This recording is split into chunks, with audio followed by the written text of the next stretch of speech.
history in Nebraska. So many great stories out there. But you could search every archive, look up every piece of microfiche in every public library in the Cornhusker State, and you know what you won't find?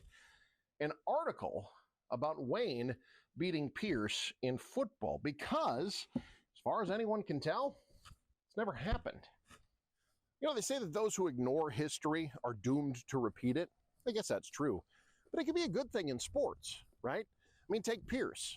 They put the last game behind him over and over again, and they've had repeat success. Certainly won a lot of games over the years, not just over Wayne, but against everybody. You see it on the sign they had to make absurdly large coming into town to fit all the championships that Pierce has won over the years. They put the past behind him, and they have repeat success. But what about the other side of that statement?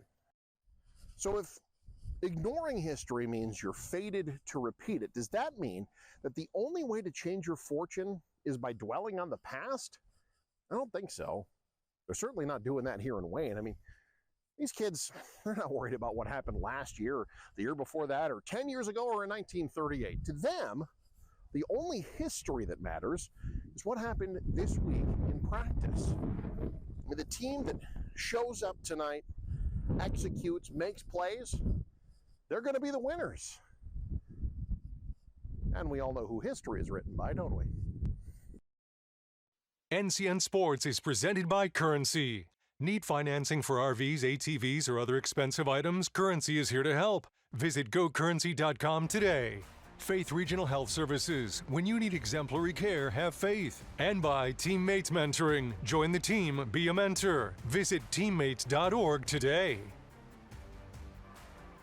Friday night in Nebraska, the first Friday night that actually feels like fall this season, and it comes in week 7. And we've got rivalry football tonight in Northeast Nebraska. Alongside Lou Siefker, I'm Eric McKay. Thank you so much for joining us for tonight's Nebraska Public Power District matchup between Pierce and Wayne. And PPD, always there when you need them. Well, Lou, Pierce is in a weird spot. A must-win game in early October. Injuries and other things have been befallen them. Same with both teams tonight. This is an interesting matchup between two teams that really could use a win right now. Yeah, Pierce usually has a playoff spot locked up right about now. They're 2-4. They've lost 4 in a row, but they've been in some close games. It's a matter of, I think, for Pierce's finishing games and certainly taking care of the football.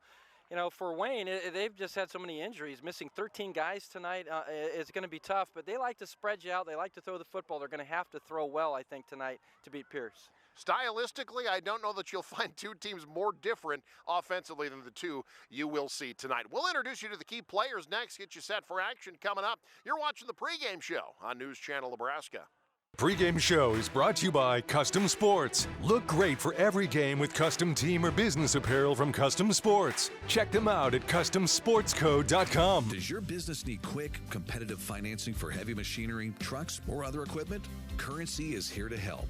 Whether you're financing construction equipment, farm equipment, trucks, trailers, or any other big-ticket item, Currency will automatically find the best rates. Currency facilitates loans for up to $500,000 with repayment terms up to 72 months. It's fast, easy, and free to use. Visit gocurrency.com and apply today.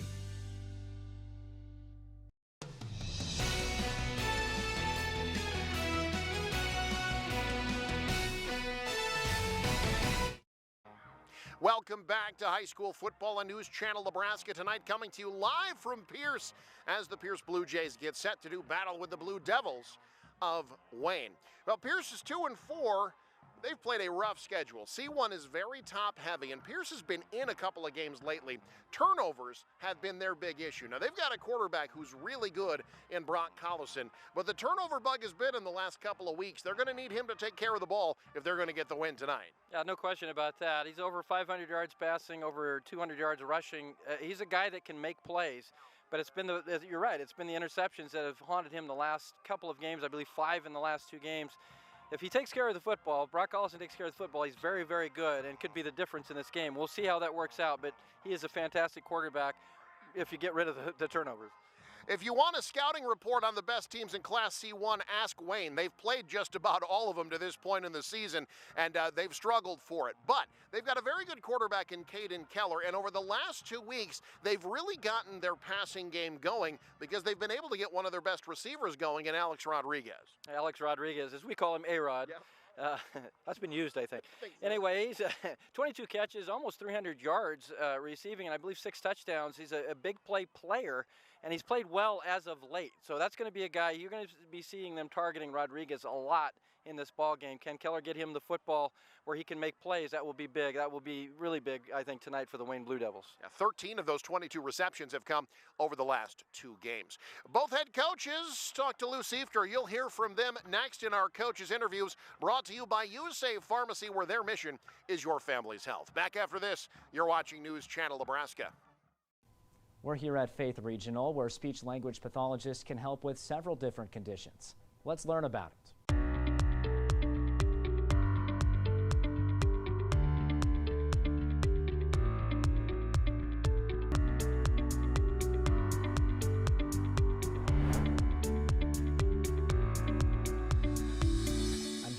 By Amanda Phillips, a speech-language pathologist with Faith Regional Health Services. Amanda, in your field, who do you work with in terms of age? Does it run the whole gamut? Yes, so here at Faith Regional, I work with kids from birth all the way to geriatrics, so really the whole lifespan. And what sorts of services do you provide? So for children, you know, anywhere from beginning of life, we screen for hearing. And then once language starts to evolve, we check those milestones. So sometimes parents are, you know, maybe a little concerned, is my child developing these language and speech milestones appropriately? So that's something we can help kind of talk them through. For adults, it looks a little different. So some people maybe have lost their voice, and so they're having trouble communicating. Others have difficulty swallowing, and some just can't quite get the words that they want to say out as effectively as they used to. What does therapy look like? What are some of the exercises you're doing with your patients? It's very patient-centered. So here at Faith Regional, we take every patient as their own unique story, their own journey, and we kind of establish those goals together with them from day one. How much can that change someone's life to rid themselves of speech issues? Yeah, so with speech therapy, you know, we're kind of talking about the core values of life. You know, it's being able to communicate to your loved ones, being able to eat your favorite foods, getting your voice back. You know, those moments are truly special, and we want to work with our patients to get them back to doing these things that they love to do and these moments in their life that are so special to them. When patients come back and tell you that they're able to experience those moments, what emotions does that bring up in them? Yeah, I think that's why a lot of us therapists joined this profession. You know, we're here for our patients. We love to see them succeed. And, you know, it's truly one of the most rewarding careers out there, and that's why we come to work every day. Amanda, thanks so much for joining us. Thank you.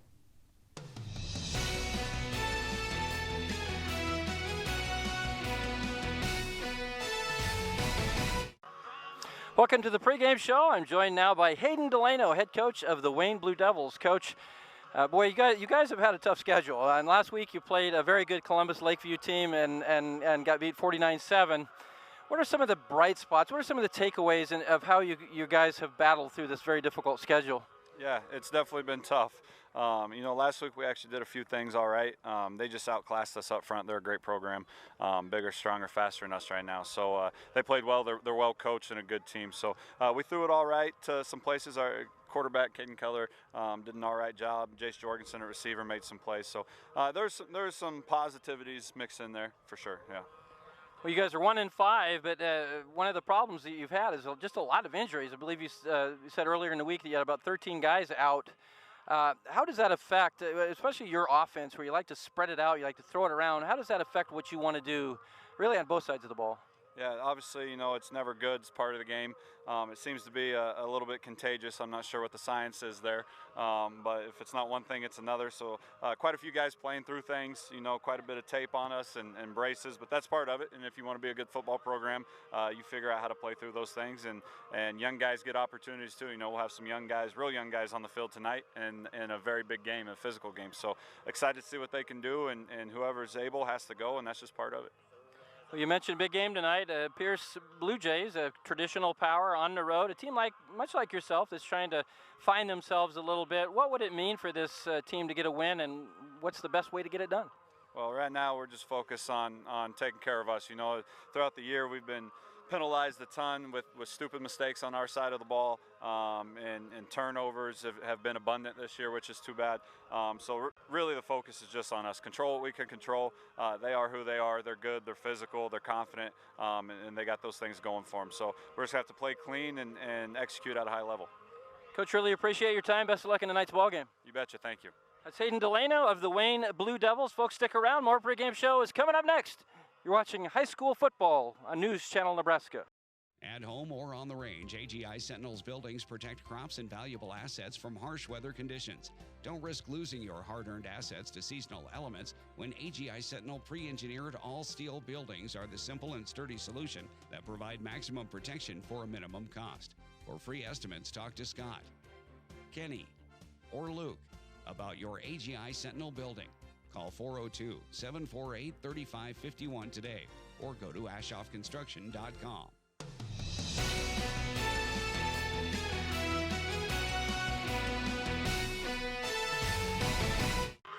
Welcome back to the pregame show. I'm joined now by Darren Sextorf, head coach of the Pierce Blue Jays, rather. Darren, talk a little bit about the season, how it's gone. You guys were 2-0. But you've lost 4 games in a row, but a lot of those games have been close. You guys had some turnover issues and such. What's the message to the team tonight of just keeping going forward and the goals are still out there? Yeah, just like you said, 3 of the 4 losses have been one-score games. So, if you can take one play here and there, it changes the whole game. Even the game we lost by a lot was a lot of momentum plays. So that's the biggest thing we can focus. We have a good football team, but to be a great football team, we have to find ways to overcome some of those mistakes and be able to still score and put points on the scoreboard. And we're capable of doing that. We just have, you could say the ball didn't bounce our way or whatever it may be, but turnovers have been a big part of that. And if we can win the turnover battle, if we can create some more on defense and take care of an offense, I think we can be a really good team. But I know every team says that at that point, right? So that's what we're continuing to strive on in practice. Well, you mentioned the defense. That seems to have been a bright spot for you guys this year. You've pitched a shutout. The last 2 games only given up a total of 27 points. What's worked well for your defense, and what have you liked about, their effort? Yeah, we just really simplified it down and let the boys play hard. And our coaching staff, Coach Legate, calls our defense, calls them great plays at times to help us get off the field and give our offense a chance. So I'd say that's our bright side. If there is a bright side, when we're 2-4, is how well our defense is playing. We're just going to try to create some more turnovers to help our offense out a little bit and see if we can flip things around a little bit. We got the Blue Devils. They're from Wayne. They're coming to town here tonight. A team that likes to spread you out and throw the football, but something you probably don't see a whole heck of a lot. What's the key of defending them? What's kind of the game plan to get this, this winning streak going for Pierce this time? Yeah, they're very hard prepared. They always throw kind of a flavor of the week at you too, and so we're expecting something we haven't seen on film, which is tough to do to prepare for. And what they've done on film has been good.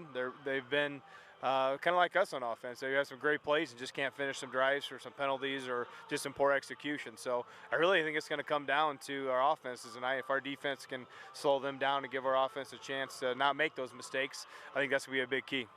Absolutely. Well, Coach, thank you so much for joining us, and best of luck here tonight. Yeah, thanks for the coverage. Absolutely. That's head coach Darren Sextorf of the Pierce Blue Jays.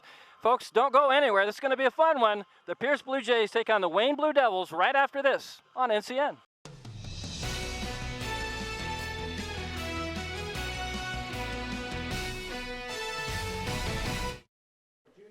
This is a beautiful night for football in Pierce, Nebraska. There you see Pierce in the All Blacks getting set to host the Blue Devils of Wayne. Let's talk School Spotlight, brought to you by Currency. Need financing for RVs, ATVs, or other expensive items? Well, Currency's here to help. Visit GoCurrency.com today. There you see Wayne High. It's a school that's made 14 trips to the playoffs over the years. Their last in 2021. I want to correct my premise from earlier. I said that there's no record of Wayne beating Pierce. I have been informed by someone who says they played for Wayne that says they beat Pierce 30 years ago. So I stand corrected. It apparently has happened at some point. Pierce, by the way, they've won a whole lot of games over the years, right? 35 playoff trips. They've made it each of the last 7 years. That streak might be in jeopardy this year. 12 title games all time and 5 state championships. As we see them introducing the starters, that's a good time for us to introduce you to the starters. That starting lineup brought to you by Medica. With a Medica health plan, you're not just covered, you're cared for. There you see Wayne defensively, where it's been a struggle the last couple of weeks for them, but they've got some talented players in there, especially Calvin Ankeny, Will Lesseberg, among their better tacklers. Offensively for Wayne, Caden Keller might be the best kept secret in Class C1, a very good pocket passer. Unfortunately, just hasn't had the opportunity to break out. Last week was able to connect with Jace Jorgensen 5 times, so he has been stepping up in the passing game as well. Here you see Pierce defensively. Defensively, they've been pretty good this year. Held a very good O'Neill team to just 225 yards total last week, and they are big up front. Offensively for Pierce, this is where the injuries have really hurt them.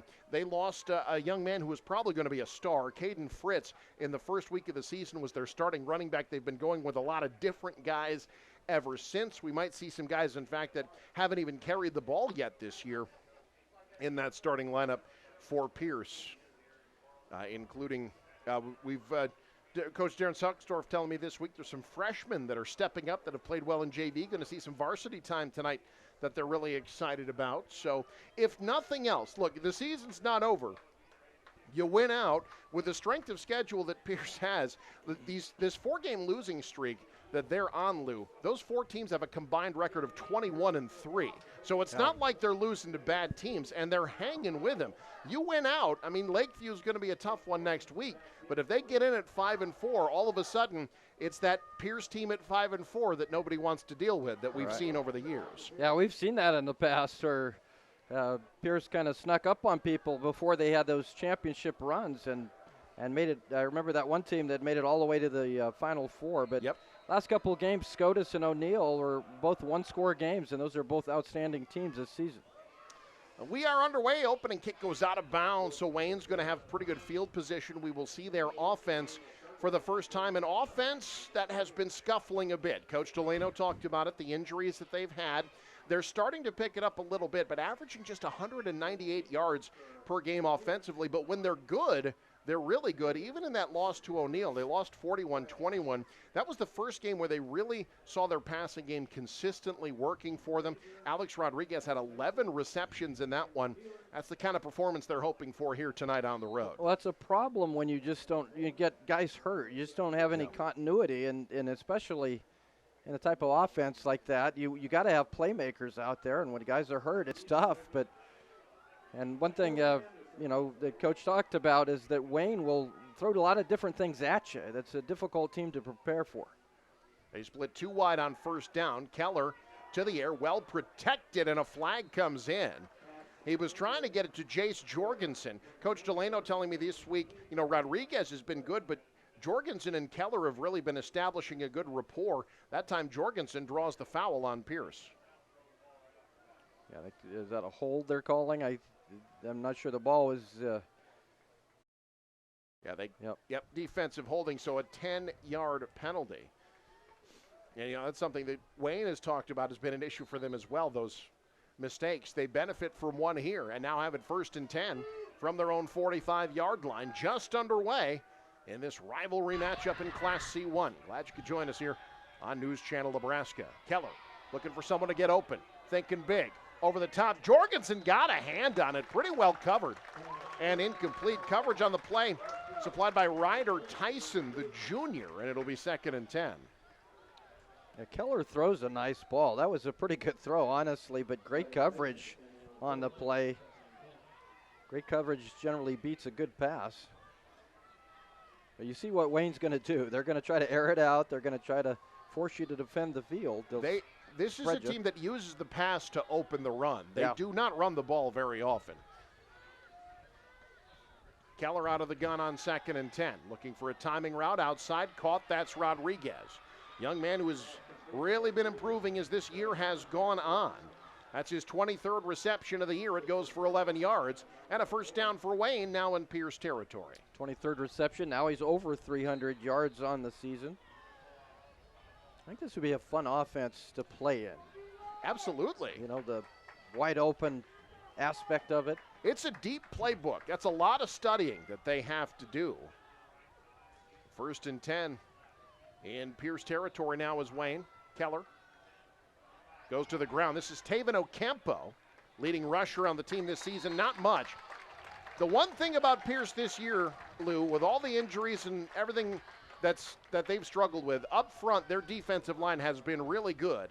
And you see it there on that first down play.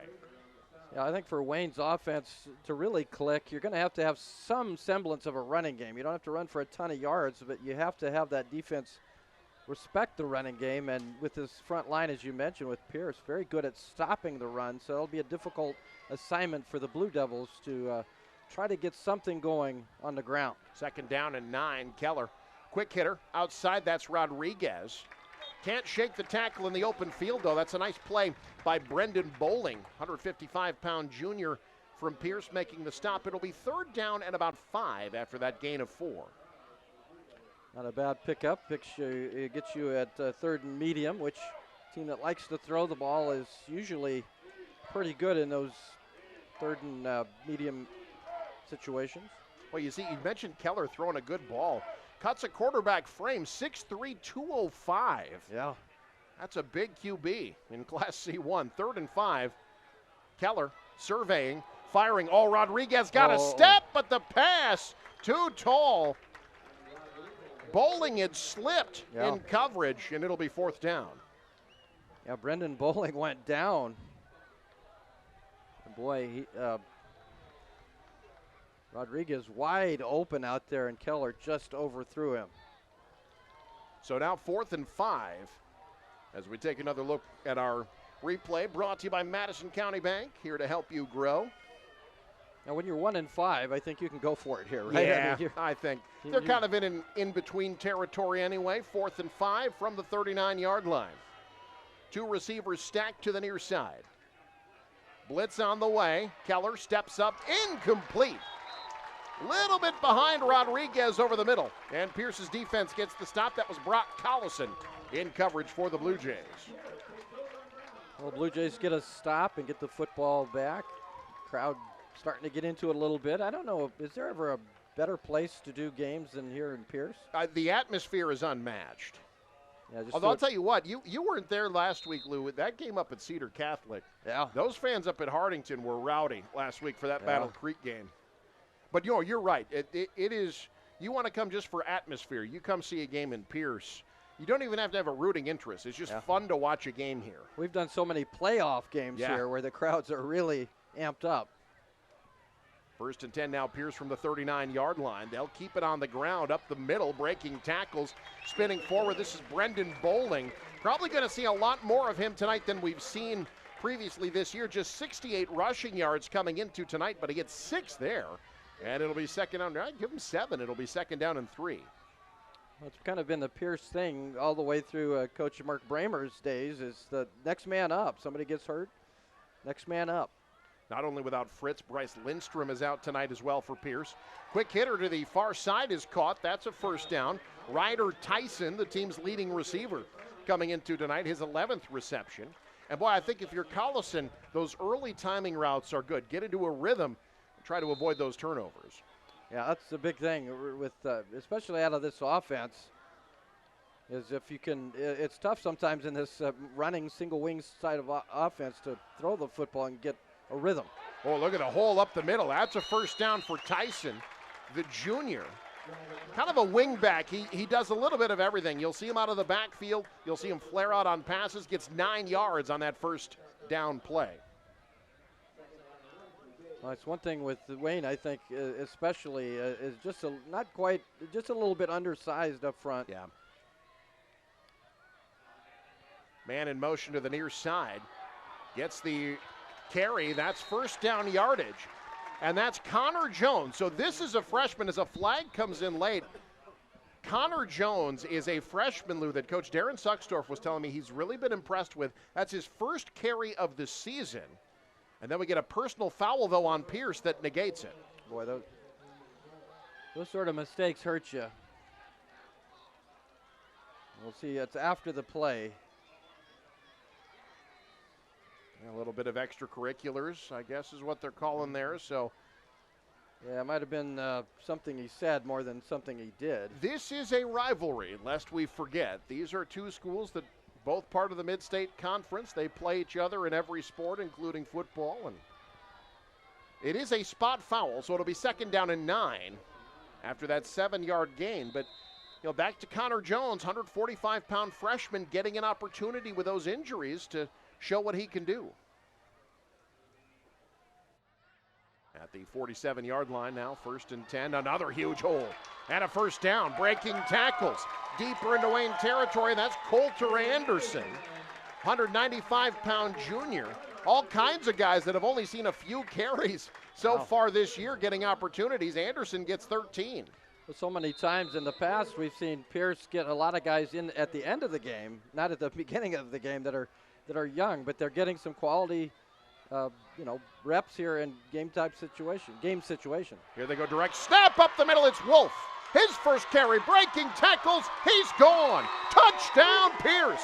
34 yards. Turner Wolf, his 4th rushing touchdown of the season. It's Pierce football there. It's tough running, breaking tackles. We see Wolf here. Great blocking at the line of scrimmage. Boy, he had a big hole, and then he does the rest on his own. Well, I'll tell you what, Lou, if you've watched Darren Suckstorf coached football teams over the years, you have seen that play so many times. The direct snap to the running back, right, out of that single wing. A lot of guys have scored a lot of touchdowns out of that formation over the years. And Pierce adds to it. 8:25 to go, first quarter. Jays had the lead 7-0. You're watching News Channel Nebraska. Kearney, Nebraska is the getaway you never knew you needed. With comfortable Nebraska, it's time to celebrate our community heroes. Do you know a local hero who dedicates their time to make your community better? Someone who leads with a vision for a brighter tomorrow and inspires others to join? Nominate them today for the Community Hero Program, thanks to Medica. Each month, one Nebraska hero will be chosen and will get to choose a nonprofit to receive a $1,000 donation. Let's honor those who make our community shine. Community Hero, celebrating the heart of Nebraska.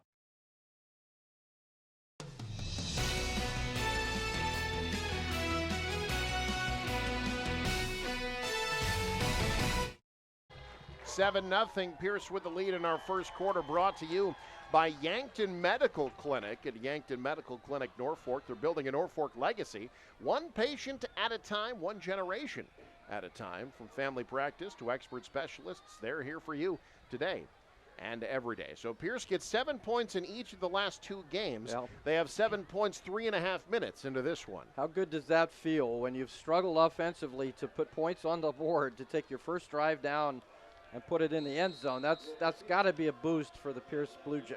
And I think to do it staying on schedule with the offensive line blocking the way they did, that's a big confidence booster. Wayne's going to need to come up with an answer. Here's Jorgensen from the 4. Splits a couple of defenders, trips forward across the 20 to the 24-yard line. Our scoreboard tonight, by the way, brought to you in part by Faith Regional Physician Services. When hard work hits you hard, have faith. Also by Currency. Does your business need help financing big-ticket items? Well, Currency's here to help. Visit GoCurrency.com for details. One thing that Coach Suckstorf talked about was to overcome, some of the mistakes and try to eliminate those mistakes, rather. They had a 15-yard penalty there. Yeah. Well, what amounted to about a 9-yard penalty, but a penalty that set them back. It didn't matter. They still scored. Again, that's a very good confidence boost for this team. So here comes Wayne from the 24-yard line, getting a couple on first down. That's Ocampo. Taven Ocampo, the junior, 155-pounder. Sets them up 2nd down and call it 7 after the 3-yard gain. Not a lot of rushing yards for Wayne Ocampo, the leading rusher coming into tonight, 254 yards. But again, part of that is just how offense is designed, and frankly, part of it, a lot of the games they've been trying to come from behind. Right. 2nd down, 7. Keller Shakes out of the pocket. Back over the middle. Wow, what a pass. Rodriguez with a catch. That gives you an idea, folks, of the kind of arm Caden Keller's got. That's a tough throw. In traffic, Rodriguez gets it for a gain of 21. Well, if you're a guy like Rodriguez, you got to love playing with Keller, because Keller, if you get a step on your guy, Keller is probably going to get you the football. And you're right, that was an excellent throw. Runs a little bit to his right, throws kind of across his body there, but still threw a strike. Generally a throw you're taught not to make, right? Yeah. Late over the middle like that, but he hit it. 1st and 10 now from the 47. Keller will keep it. Well, he does not run the ball much at all. We're talking with Coach Hayden Delano this week, talking about how he is a traditional pocket passer, does not use, in fact, he has net negative 57 rushing yards on the season, now negative 54 after that gain of 3. Yeah, you got to try to get back in the black, right? I suppose. Yeah, you're not going to see many of those plays here tonight. Yeah, Keller is too valuable with that arm. You don't want to see him. You've already had guys getting hurt. You don't want to have too many runs with Keller. But I think every now and then, I mean, try to keep a defense honest if you can pick up some yards here and there. Well, that's what Coach Sucksdorf talked about, right? There's always something that Wayne does that you're not ready for. I bet they didn't scout for the QB draw this week. Yeah, probably not. Keller on the drop back.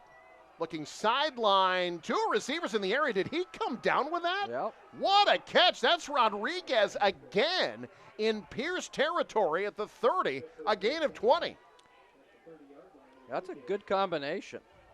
Those guys, not only, Jorgensen, we talked about Jorgensen and Keller, but Rodriguez and Keller also. That's got some good wideouts. And that was good coverage by Lubisher, but again, that was a perfect throw.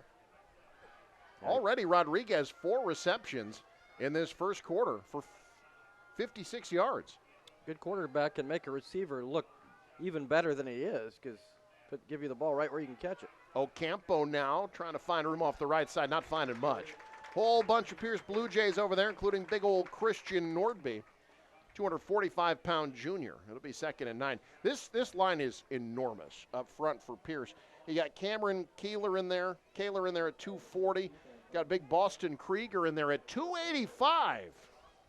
Just a junior. I still shake my head at that. 285 in high school. That just didn't happen when I was around. My kids are scrawny and my grocery bill is enormous. I can't imagine what it's like for the poor Krieger family. 2nd down and 9. Keller looking left, firing left, in traffic. My goodness. That was a dangerous pass.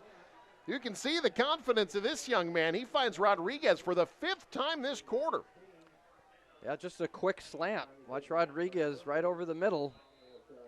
Put it over the linebacker's head, right into Rodriguez's hands for another 1st down. What is it about Alex Rodriguez and playing well in October? Yeah.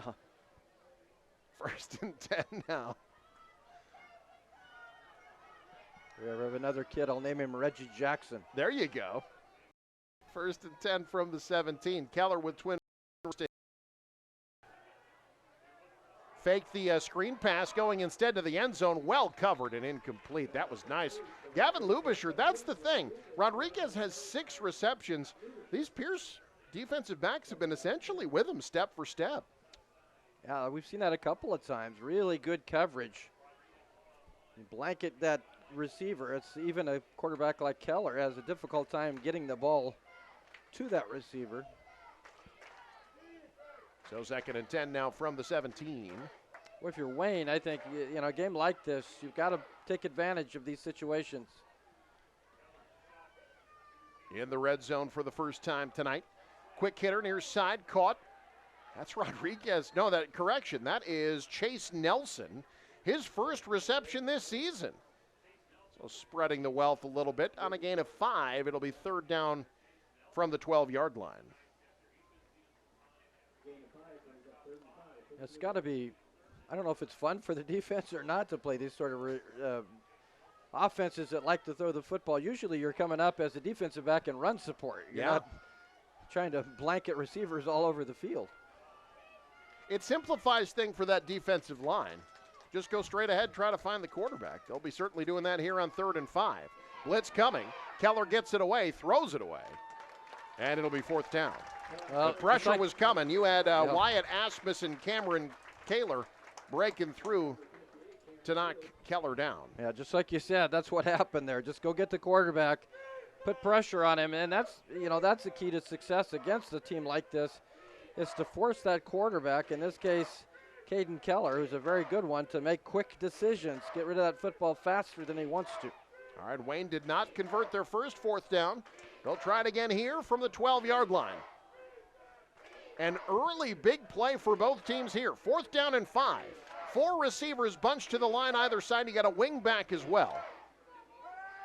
Keller looking. End zone. Incomplete. Oh, Jorgensen got a hand on it. It was well covered by Ryder Tyson, and Pierce's defense gets the stop again. That was a tough route because there was really only one Wayne receiver out. They have a short, as you call it, a post route here. Tried to get into double coverage. Close. He had Will Lesseberg flaring out of the backfield. Might have been able to get it, but as it is, Pierce will have it first and stop on 4th down.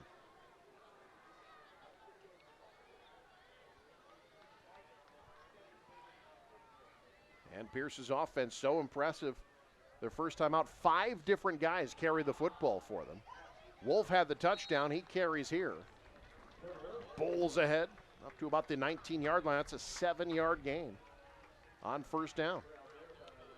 That's another of those short snaps, run right at that defense. You're going to see a lot of that tonight, I believe. Yeah, they go direct snap to Wolf again. This feels early on like Pierce is just daring Wayne to stop them. They're going with their best play and just seeing what they can get out of it. That time it's a 1st down to the 28-yard line on a chunk play, another 7-yard gain. Well, you got the big dudes up front that we just talked about, and that's just overmatched size-wise against Wayne's defensive front. Coming near side, Wolf again, shaking off tacklers. Boy, he's running strong early on in this one. Out across the 35 to the 38-yard line. That's a gain of 11 and another 1st down. So Wolves 4 carries tonight, 34, 7, 9, and 11. Yeah, that's a good average. Sounds like Pierce football, doesn't it? Yeah. 1st and 10, Jays from the 39. Calvison shuffling a wing in motion. Will hand off, far sideline. This is Bowling. Oh, good hesitation to stretch the play out. Stays on his feet into Wayne territory.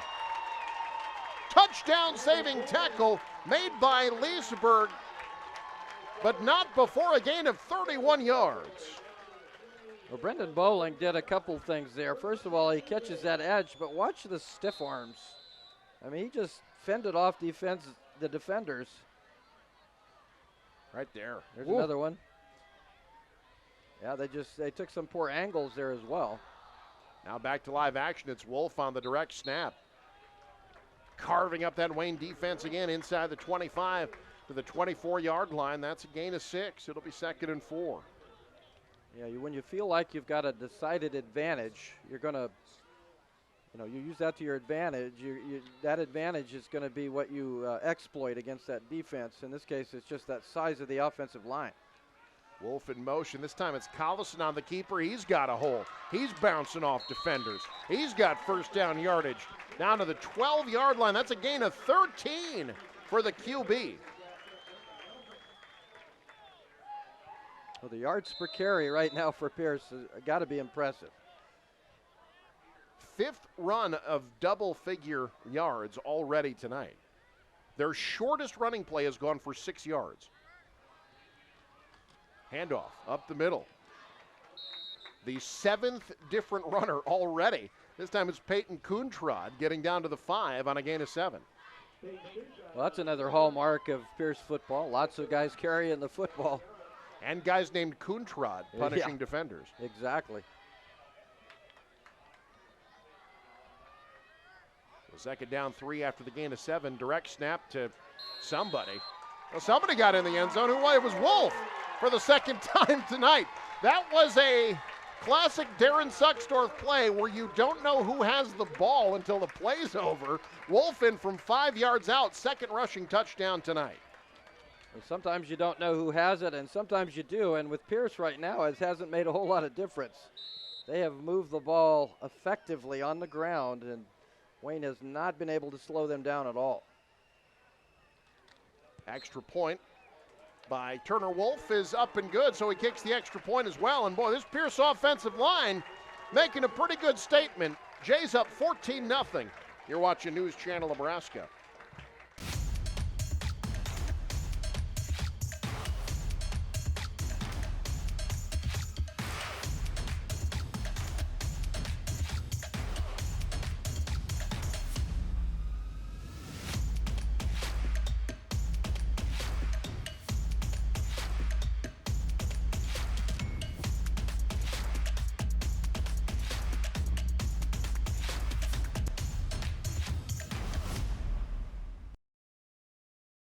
At USAFE Pharmacy in Norfolk, we're more than just your local Health Mart pharmacy. We're your neighbors. We are family owned and operated and pride ourselves on offering over-the-counter products, prescription medications, and medical supplies dedicated to your health. With unbeatable customer service, our knowledgeable staff is here to take care of you, ensuring you get exactly what you need to feel better. We are located on Benjamin Avenue and open 7 days a week and have home delivery and mail-out service available. At USAFE Pharmacy in Norfolk, our only mission is your family's health.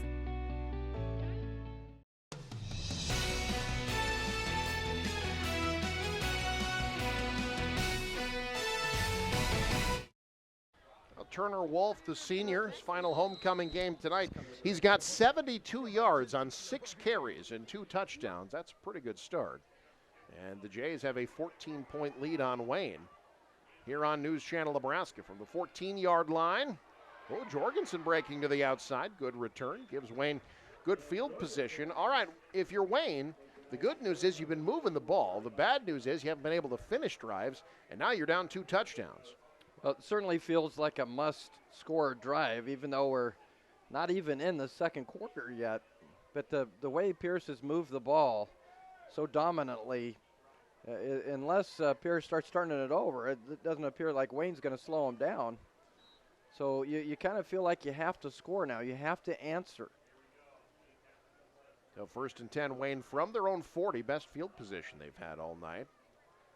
And Caden Keller, who's been impressive thus far, 6 of 12 through the air. Oh, look out. That a dangerous pass there. Popped up in the air. Ryder Tyson has been very impressive in coverage this evening. Knocking that one away at 2nd and 10. Yeah, that ball goes up high in the air, and those are the ones that generally get picked off.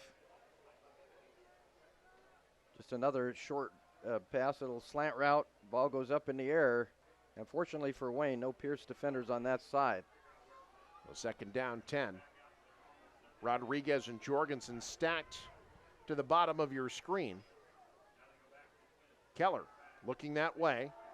Little quick out route to Rodriguez. He sprints for 1st down yardage. Very impressive run after the catch into Pierce territory at the 47-yard line. That's a gain of 13. Is that his 6th catch of the game? That is his 6th catch of the game here in this first quarter. On pace for 24 receptions. Yeah. Well, you never know. Yeah, they're going to have to keep going to him, I think, and continue to throw the football. That's 6 for 86 in the first quarter. That's pretty impressive. Don't forget, he could have had that touchdown earlier. That ball was overthrown. Otherwise, he would have had a big one. Now it's 1st and 10 in Pierce territory. Wayne took a while to break the huddle. 2 receivers to the left. And a double tight set to the right. Now Wayne's going to burn a timeout. We'll take one as well. 14-0. Pierce with the lead late first quarter. You're watching News Channel Nebraska. My name is Dan Pupp, and at Elkhorn Valley Bank and Trust, there really is a difference. To me, a community bank cares about the customers in a different way than a larger bank would. Any solution we come up with is tailored to the individual, to what their needs are, and we've got a lot of flexibility because of that community bank structure that we have. Elkhorn Valley Bank, great for you, great for your community. At Woodhouse Ford, we make car buying simple. Whether you're looking for a spacious SUV or a powerful truck, let our friendly and knowledgeable staff help you into your next vehicle. Take advantage of current offers going on now. Shop online or in-store at one of our 3 convenient locations in Blair, Omaha, and Plattsmouth. Shop with confidence at Woodhouse Ford.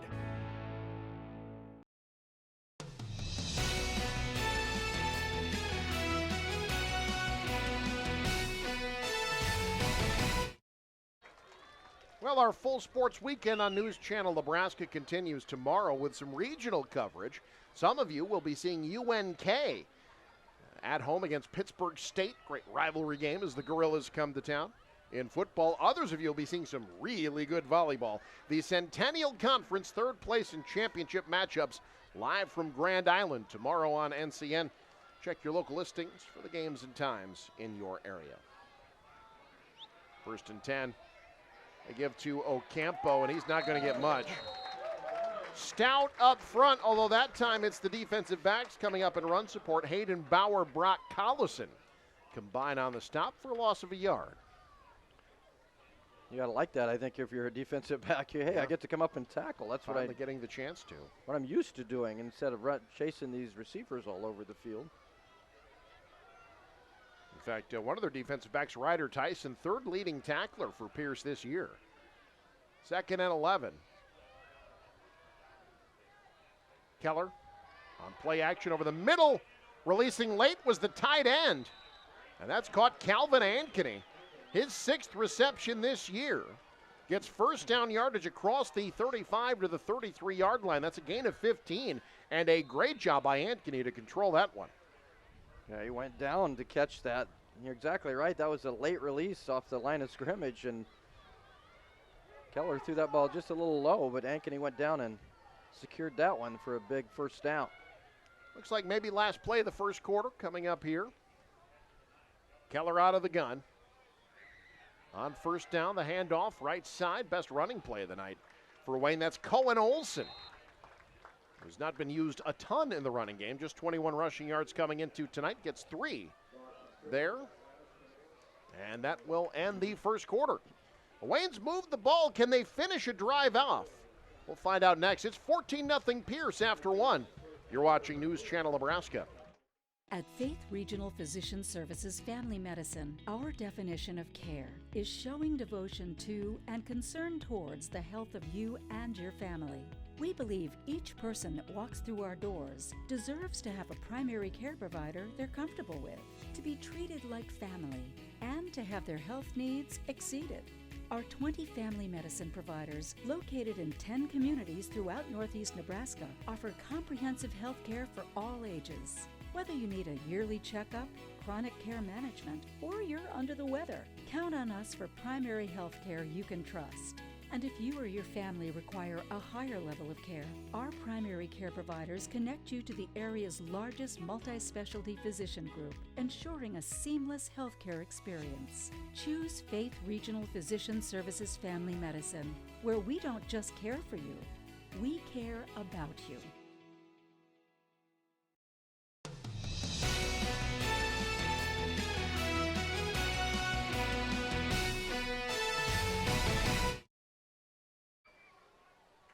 Homecoming night in Pierce, Nebraska. Blue Jays with a 14-0 lead after the first quarter, but Wayne driving. Alongside Lou Siefker, I'm Eric McKay. Wayne has driven the ball a couple of times, but have had 2 drives stalled on 4th down. Here they've got it 2nd and 7 from the Pierce 30. Caden Keller looking for the quick hitter over the middle. Caught again. A sure-handed reception in traffic. Down to the 15-yard line goes Calvin Ankeny, the tight end. That's a couple catches on this drive for Ankeny. And a big first down. Again, Wayne moving the football. But like we just said, can you finish the drive? You've got to be able to finish this thing and try to stay with Pierce's offense. So 1st and 10 from the Pierce 15. This is the closest they've been to the end zone tonight. Ocampo, bit of a hole off the left side. Turns upfield. Gets about 4, maybe 5. It'll be 2nd down. Again, that just makes that offense all that more dangerous, is if they can mix in some run plays. Just force the defense to think about that. You don't have to run for 200 yards in the game, but if you can hurt the defense from time to time with the running game, that certainly sets up some open receivers when you got to worry about the running backs. Officially went for a gain of 3. It'll be 2nd down and 7. From the Pierce 12-yard line, just underway second quarter. And now we've got a stoppage and another timeout for Wayne. That's 2 they've burned this half already. We'll take a break as well. 14-0, Pierce with the lead. You're watching News Channel Nebraska. Does your business need quick, competitive financing for heavy machinery, trucks, or other equipment? Currency is here to help. Whether you're financing construction equipment, farm equipment, trucks, trailers, or any other big-ticket item, Currency will automatically find the best rates. Currency facilitates loans for up to $500,000 with repayment terms up to 72 months. It's fast, easy, and free to use. Visit GoCurrency.com and apply today.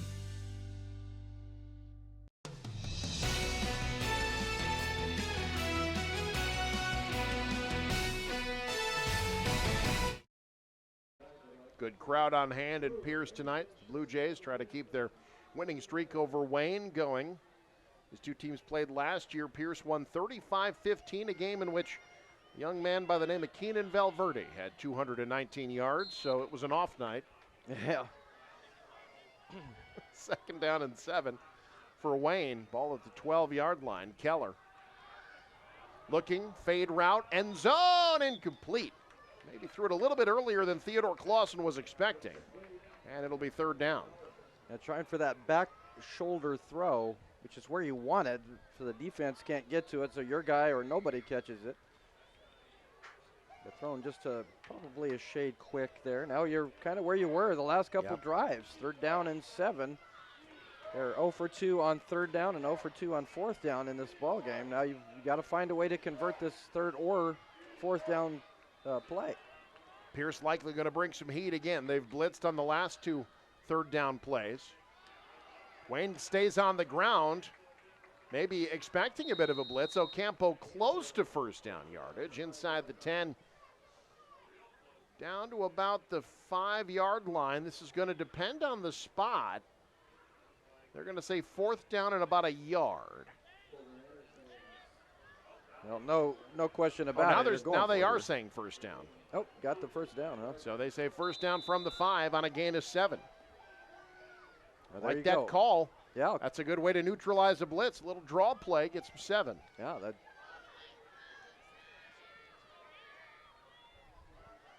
Sometimes at this stage of where you're at on the field, it's a little harder to convert in the passing game.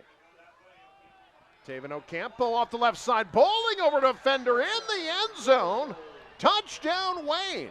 So they moved the ball through the air, but it's Ocampo bowling into the end zone, his 4th rushing touchdown this season, and Wayne's on the board. Boy, did they need that. Well, I really like how that drive ended for Wayne. You got the draw play. Watch Ocampo here. That's a tough run. That's the kind of thing that'll get your team fired up. Because you were kind of getting pushed around a little bit earlier by Pierce. Now you convert a drive with a couple of runs, including a tough run for a touchdown. That's a big boost confidence-wise, I think, for Wayne. Rodriguez's kick up and good, and with 10:01 to go in the half, Wayne's on the board. It's 14-7 Pierce. You're watching NCN. Darling, I believe everything's gonna be all right. No need to worry, because you got somebody on your side. We all need a fam, we all need a crew. When you're in a jam, don't know what to do. Just reach out your hand and we'll see you through. Doesn't matter where you're at, we got your back. We got your back. With a Medica health plan, you're not just covered, you're cared for. We got your back. So this yellow jacket, it basically symbolizes that it's showtime. The Yellow Jackets are a throwback to Monday Night Football. The 1970s, Keith Jackson, Howard Cosell. That was the big broadcast in the country. Now we're the big broadcast in Nebraska. When News Channel Nebraska is covering a game, we want you to know that we take it seriously, we want to dress sharp, we have pride in what we do. And we're going to wear those yellow jackets to show people that we're a little old school, but we're also the important broadcast of the night.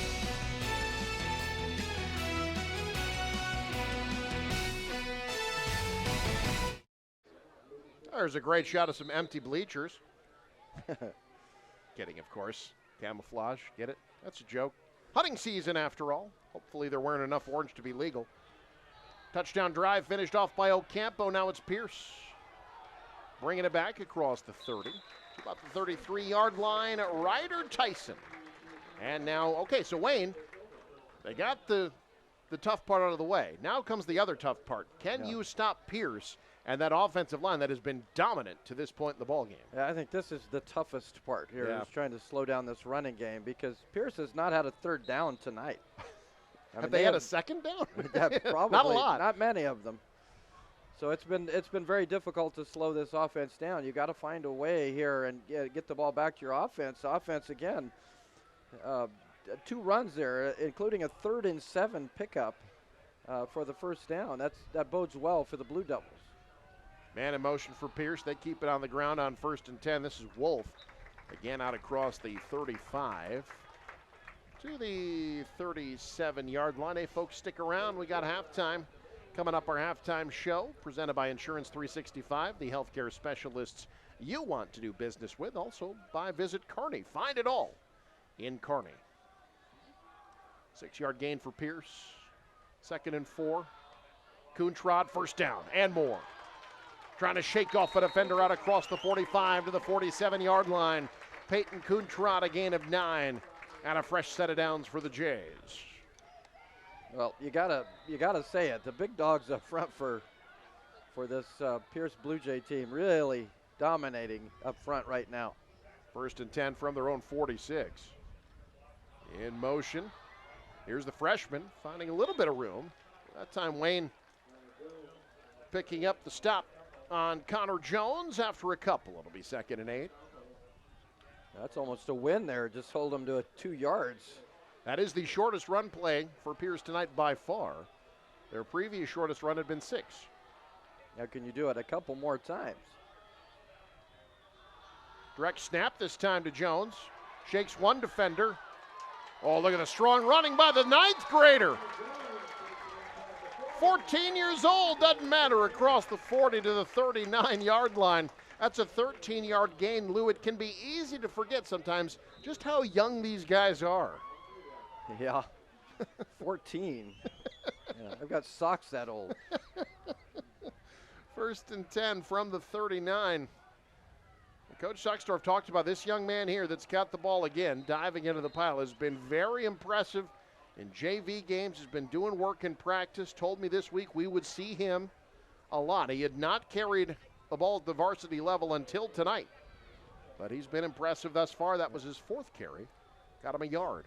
Yeah, it certainly looks the part. If you didn't have a program, you wouldn't know that he's a 9th grader.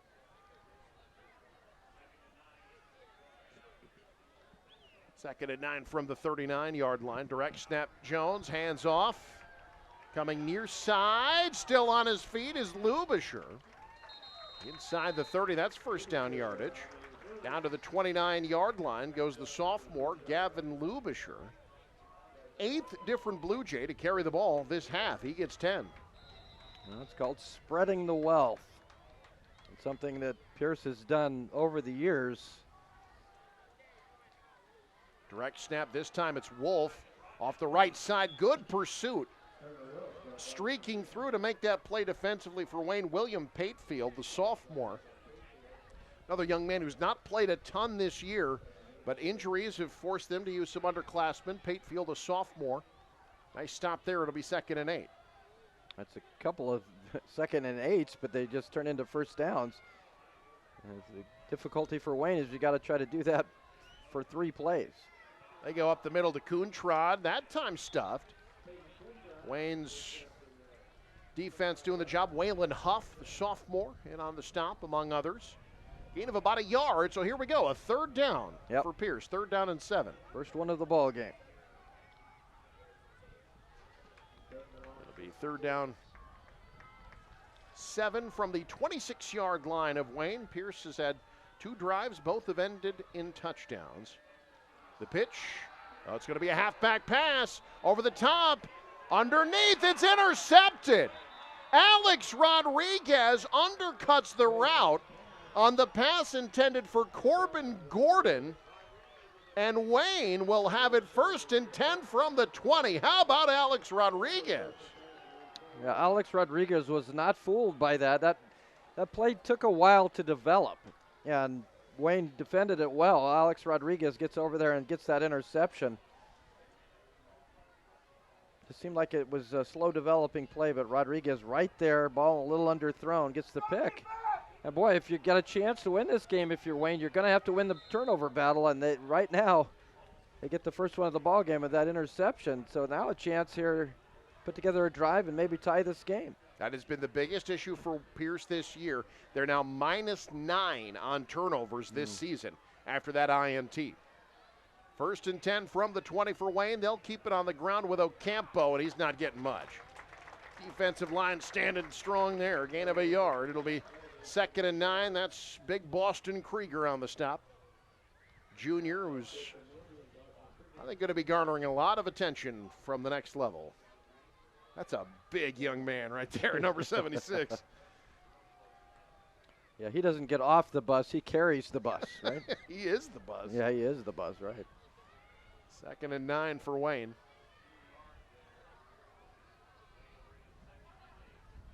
Halfway home, 2nd quarter. Keller looked short.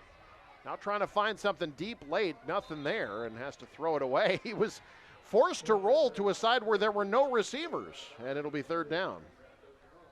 Yeah, it looked like Coach Delano was open over there. But yeah, that's a smart play. Just get rid of it and play for 3rd down. Don't want to force it and then give the ball right back to Pierce. Now a timeout. That's the last one of the half for Wayne. Yeah, Wayne calls a timeout. They'll plan out this 3rd and 8. We'll see what they come up with next. You're watching News Channel Nebraska. Let your next adventure take flight in Sarpy County, Nebraska for some high-flying fun. Legendary family adventures.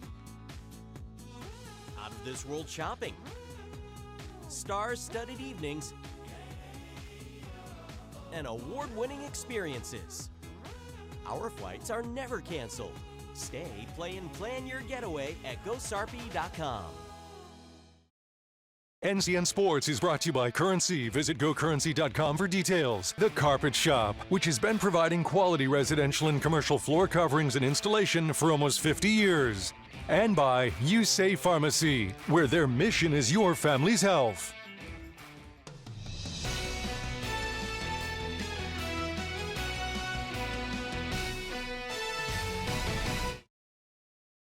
All right, big 3rd and 9 here for Wayne. Out of the timeout. They have no timeouts left. 5:51 to go in the half, trailing 7. See if Pierce blitzes. Yeah, they bring a lot of pressure. Keller steps up past it, thinking big over the top. Incomplete. Rodriguez. That was great coverage again by Gavin Lubisher. He has been really good tonight in coverage, and it'll be 4th down. Yeah, both of Wayne's receivers were well covered on that particular play, and you figured that Pierce was going to bring some pressure. They didn't get to Keller, but enough of that pressure and great coverage downfield forces another punt, or a punt in this situation. First punt of the game. Alex Rodriguez on to do the honors.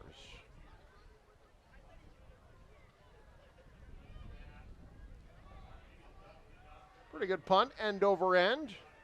Fielded on a hop at the 39-yard line. This is Lubisher. Brought down at the 45-yard line. That's a 40-yard punt, 6-yard return, and Pierce will have it 1st and 10 with great field position at the 45-yard line. Wayne did a pretty decent job the last time Pierce had the football, at least slowing the run game down a little bit. They were having their way with Wayne in that first quarter. But After the interception, Blue Devils do not score and have to punt the ball away. Now you got to do it again. That's the hard part. Here you see Coach Sexdorf, 92 and 52 in 15 years as Lutheran High's head coach, graduated from Pierce, took over for his old ball coach, Mark Bramer, last year. Direct snap, a little bit of a counter play, not much there. Wayne's defensive line starting to build a little momentum. No gain there for Tyson. Yeah, doing a much better job here as of late. That is the first run play of the night that did not go for a gain for Pierce. Yeah, I see Coach Sexdorf over there in blue, and I think Lutheran High's playing. They're running this single wing, right. heavy tackle set. Direct snap. Tyson this time finds some room. Bounces off defenders across midfield into Wayne territory. And it'll be third down and about 5. I call it 4. They give him the 49-yard line. Now, these two coaches actually saw each other quite a bit at their previous stops. Hayden Delano was head coach at Cross County. Played Lutheran High a few times. Delano took Cross County to a state title game, won 34 games in 5 years there. Third down, they keep it on the ground, and Wayne's going to stop it. Coontrot can't find anything. Wow. That's a great job by that D-line of the Wayne Blue Devils. Looked like big Maddox Ziska in on the stop among others, and Pierce is going to stay out there on 4th down and 3. Let's see if they try to make him jump. Tyson in motion. Yep, Wayne did jump. Boy, Coach Delano talked about it with you, didn't he? About the penalties, the mistakes that they've been making this year. Your defense did the job, and they couldn't get off the field because of a procedure penalty. Yeah, and that gives you gray hair because you played so well, and you really slowed Pierce down, and then you give up a first down on a hard count that you knew was coming.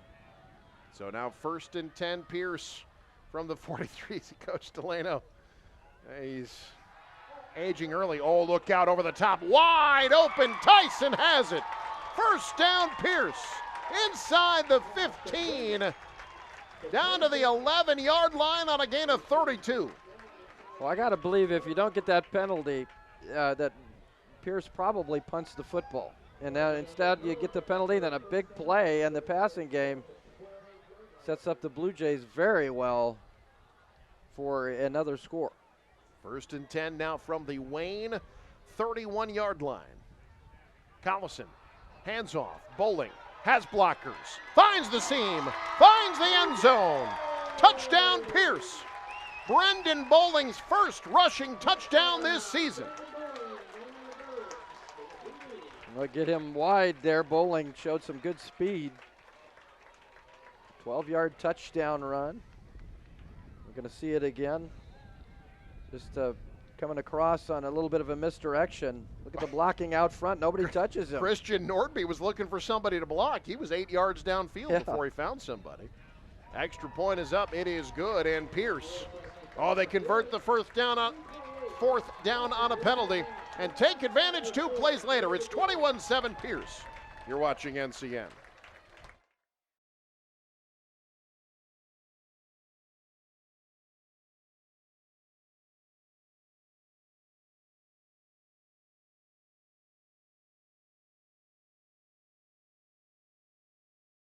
The Chinese Communist Party weaponizes technology, from spy balloons to cyber attacks. And they use TikTok to target our kids and push their propaganda. Conservative fighter Pete Ricketts. That's why I was the first governor in America to ban TikTok on state devices and help pass a law banning our adversaries from owning TikTok.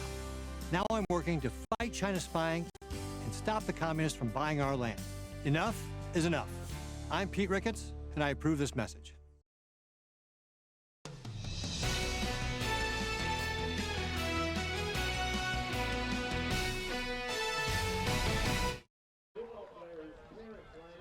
Pierce's offensive line impressive. Again, their 3rd rushing touchdown tonight, the first of the season for the junior, Brendan Bowling. And the Jays back up 14 alongside Lou Siefker. I'm Eric McKay. From the 24-yard line, Jorgensen had to come up and get that one. and finds himself in the teeth of the Pierce special teams unit, so Wayne will have it 1st and 10 at the 34-yard line. No timeouts, but an offense that's moved the ball pretty well this quarter. Yeah, they've moved the ball well. They've only finished one drive. I think if you're going to stay in this game, and if you're Wayne at 3:23 to go, this is a chance to show that you're going to do that. Even without timeouts, you've got a chance to score here. Plenty of time left, especially for a team that likes to throw the football. From the 34-yard line, 2 receivers split to the left. That's Jorgensen and Rodriguez. Jorgensen has yet to catch the ball tonight. He had 6 receptions a week ago in that loss to Lakeview. Over the middle, it's the tight end, Ankeny. That's the thing with this Wayne offense. It's different guys every week. Ankeny didn't catch the ball at all last week. He's got his 3rd reception there on a gain of 3. Well, he looks like a really good option for this Wayne team. 3 catches already. That's a reasonably good pickup there on 1st down. So 2nd and 7. I mean, that's kind of Wayne's running game, are those little timing, those short passes. Just feel like long handoffs. Rodriguez in motion. Looking over the middle for the tight end. Look out, undercut, almost intercepted. Tyson was there, and it'll be 3rd down. Ryder Tyson has been everywhere tonight really on defense. Has. He and Lubisher have covered the ball well. Wayne is going to have high passing numbers tonight, but they have really played well. Yeah, just watch. You mentioned him going underneath that passing route. Got his hand on it, almost picked it off. So 3rd down 7 from the 37-yard line. Caden Keller out of the gun. Pressure coming. Keller throws over top. What a snag. That's a great catch. The ball a little high, but Jace Jorgensen gets his 1st reception of the evening. Moves the sticks on a gain of 10. Yeah, that's a big-time catch. Yeah, that's one of those where you know you're going to take a shot. The ball goes up high across the middle. Got 4 or 5 Blue Jays there waiting for you. That's when you know you're going to get hit. You might as well catch it, and he did a great job to haul that one in. You know that's going to hurt twice. That ball had some mustard on it. That's going to hurt the hands first. You can hear it up here. Then he takes the shot. That was a great catch. You could hear the contact with the hands all the way up here. 1st and 10. Now they get it to Jorgensen. A bit of a softer catch that time out of the backfield into Pierce territory at the 46-yard line. Gain of about 7. But, Lou, that's what we talk about. That kind of is Wayne's running game. Little swing passes, timing routes. They use that as a 1st down play the way other teams would use a counter or an off-guard run. Yeah, absolutely. And that's one way they can control the ball, too, and try to get some time of possession on their side. Inside of 2 minutes to go. Again, Wayne cannot stop the clock except on 1st downs and incompletions. Keller scrambling, in trouble, throws it away. Flag comes in late. Oh, now we got another one. We got extracurriculars. Yeah, you're going to have a personal foul at the end of that. So we had a flag in play, a flag after the play. I think that last one might be on Wyatt Asmus of Pierce. I think they're going to flag him for unnecessary roughness. He was engaged with a Wayne blocker there. I believe it was Carter Weesey, the 295-pound junior. First one's a hold. And then the personal foul there. I think it's both of those penalties happened in that same exchange. Yeah. I think Weesey was called for the hold, then he didn't let go, and Asmus was called for the personal foul. So it's like the play didn't happen. It'll be 2nd down. I imagine that would get you upset. Nobody ever held me. They usually let me in. It's fine. He'll probably trip on his way there. Just let him through, block somebody else. He won't make the tackle. Let him in. So 2nd down and 3 after the offsetting penalties. Minute 31 to go in our 1st half here. Wayne taking a while to get this play in. They might have to hurry. They don't have any timeouts here either, so you may get a delay of game. Now they're running up there to try to get this one snapped on 2nd and 3. They do just get it off. On play action, Keller pressure. Steps up and brought down for the sack. Finished off by Keaton Frazier.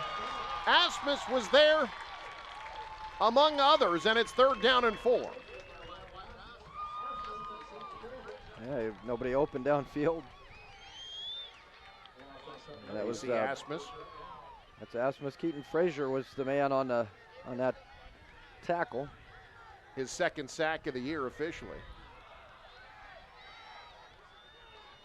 Initial pressure was Jax Bauer, the junior. And yeah, there you go. They're pumped up. Asmus. Homecoming weekend. But on 3rd down, they convert it. That's Rodriguez again, finding the opening across the 40 to the 37-yard line, a gain of 10 and another 1st down. Wayne, now 3 of their last 4 on 3rd down, and 2 of those were 3rd and 7.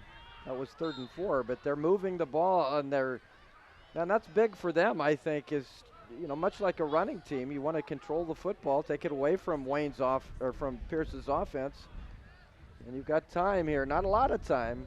Got out of bounds, stopped the clock with 45. Now near side, Rodriguez. He's going to try to sprint to the end line and gets it to stop the clock. That's his 8th reception of the 1st half. Wow.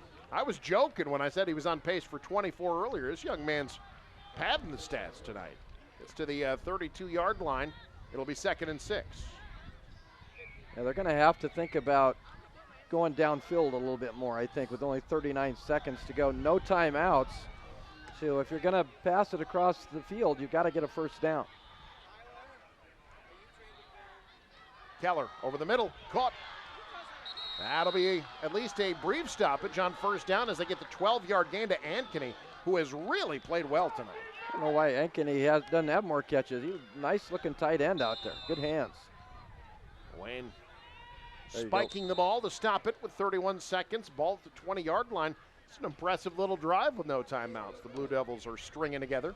Absolutely. Now you're at the 20-yard line. But as we just mentioned, no timeouts, 31 seconds. You can try to run a couple out routes and get out of bounds, but once that field shrinks, you're going to have to think about going into the end zone. So it'll be 2nd down after the spike. Jorgensen and Rodriguez split to the left. They're essentially running twin tight ends to the right with Ankeny and Leesburg. Keller, flushed, directing traffic, throws it away. Got outside the pocket, so no intentional grounding. It'll be 3rd down. Yeah, you got to be quicker, I think, a little bit about those decisions. That play lasted quite a while. I think if nothing's there right away, you get rid of it and try to save the time. Now it's 3rd down and 10. So you don't really want to throw it away probably on this down. How's this for a dichotomy? Pierce has run 24 rushing plays. Wayne has run 27 passing plays. 3rd down. To the outside, it is caught. Rodriguez gets out of bounds. It'll depend on the spot. Boy, this young man's got a nose for the football. They're going to give him the 1st down on the gain of 10. What a catch and run by the senior. Another 3rd down pickup. There's a nice throw as well from Keller. Rodriguez, what does he have, 9 catches? That's his 9th reception of the half. Got 22 on the year coming into today, and he got 9 already in the 1st half. He had 11 a couple of weeks ago in the loss to O'Neill. Pumping, throwing, end zone well covered, incomplete. Trying to get it to the tight end over the middle in Ankeny. 16 seconds, it's 2nd down and goal. Coach Suckstorf was trying to call a timeout. The officials didn't see him. Unfortunately, if you're a Pierce fan, whatever that coach didn't like, didn't hurt him on that play. So it'll be 2nd and goal just inside the 10-yard line. 16 seconds. They feel like pretty much everything's going to be going to the end zone. That becomes more challenging for the offense because the defense can really pack a lot of guys in. Yeah, once that field shrinks, it makes it tough. Now Pierce does get the timeout. Darren Suckstorf ran out onto the field to make sure he got it. We'll keep it here, 16 seconds to go. If this is the kind of thing, if you're Coach Suckstorf, though, boy, knowing that Wayne can throw literally anything at you, I mean, you really want to make sure your defense is sound here and everybody has at least an idea of what might be coming. Yeah, that's obviously very important. This feels like this could be a game-swinging situation. Sure. If Wayne's able to score, you go into the locker room only down 7 likely. And if Pierce is able to hold, and you've got that 14-point lead, you held Wayne out of the end zone, you feel much better about where you're at in the game. So this is kind of a big situation. And consider that Pierce will be getting the ball to start the second half as well. So this is a very important drive for both teams, but particularly for Wayne. We'd like to get some points before halftime. Yeah, really important, I think. You're right, for Wayne. You know, I think if you score here, you've got that momentum going into the locker room. And if you come away with nothing here, I think that kind of hurts your psyche a little bit. Bit of a low snap over the middle, incomplete, broke it up. They were trying to go to Ankeny again. That was well covered. I think that was Peyton Cedarberg on the coverage. And it'll be 3rd and goal. 3rd and goal from the 10. And Wayne 3 for 3 on this drive on 3rd downs. Lou, when's the last time you saw a team pass the ball 30 times and a half in a high school football game? In a high school football game, it's been a while. Because Wayne just did it. That was the 30th pass play. All right, 3rd and 10, 12 seconds to go. 3 receivers split wide. Keller, fade route, end zone, in, flag comes in. Oh. They were trying to get it to Clausen. Lubisher had the coverage, and it looks like the coverage might have been a little too good in the eyes of the officials. Yeah, they're going to call defensive pass interference, which will give Wayne new life. Trying to get it to Clausen. That's the second time they've targeted him on that fade route. Take another look. So it'll be a new fresh set of downs. No face guarding in high school football. Yeah. So it'll be. That's the good news for Wayne. The bad news is there's 8 seconds left in the half. From the 5-yard line. Probably time for a couple more plays. They'll be going end zone both times. Keller. On the rollout. Fires short. One hop to Jorgensen, 4 seconds left. Now, most likely one play here. I think they were trying to hit Rodriguez in the corner of the end zone there, but he was well covered. So Keller had to go to his next option. Just nothing open. Great coverage in this ball game from the Pierce secondary. So the down marker says 4th down. I think it's second. It doesn't really matter. There's only 4 seconds, and now Pierce going to call a timeout and talk things over here. And again, if you're Wayne, the challenge is you want to throw the ball, but the windows are so much smaller this close to the end zone. And the bad thing for Wayne is you got no timeouts. You can't sneak a run in there, right? Because if it doesn't go anywhere, then the half ends. So you've got, and that's what you do best is throwing the football. I got to believe you're going to probably have Keller maybe roll out here a little bit and try to find something, either somebody on an out pattern toward the corner of the end zone or one of the other guys coming underneath that same route. That's what they tried to do a moment ago. Keller is 16 of 31 passing. Wow, that's a game, right? That is an incredible stat line for 2 quarters. He's completed basically 50% of his passes coming into tonight. Gonna have to ice that arm when this one's over. I'll tell you what, that shoulder's gonna be sore. His receivers have stepped up for them, though. Both Rodriguez with 9 receptions, and Lou, you and I both have been impressed by Calvin Ankeny. Only 5 receptions coming into tonight, 4 here in this first half. Yeah, he's a good-looking tight end. That's definitely a weapon. We'll see if they try to hit. See, now you've got those 2 receivers stacked. I think you're going to go to this right side of the end zone. Well, they look left. Over the middle, it's dropped. Oh, Rodriguez had it. But he can't haul it in, and that's the end of the first half. A huge stop for Pierce defensively. As we head to the break, it's 21-7. Pierce with the lead. We'll take another look at this, Lou. Rodriguez thought he had 6. Yeah, just a quick hitter. Just didn't secure the football. And he's been catching everything. And unfortunately for Wayne, did not catch that one. That probably would have been a touchdown had he hauled it in. Halftime show coming up. You're watching News Channel Nebraska. It's Jeep Adventure Days at Woodhouse Chrysler Dodge Jeep Ram. Browse our full lineup of new Jeeps like the capable and confident Jeep Compass. And take advantage of our current offers going on right now. Visit one of our 2 convenient locations in Blair or Bellevue today. Serving our customers since 1991. Woodhouse is your trusted Jeep dealer. There are many details that can set your dream apart from anyone else's. But what sets the banks you are considering apart from each other? At Madison County Bank, what sets us apart from other lenders is flexibility.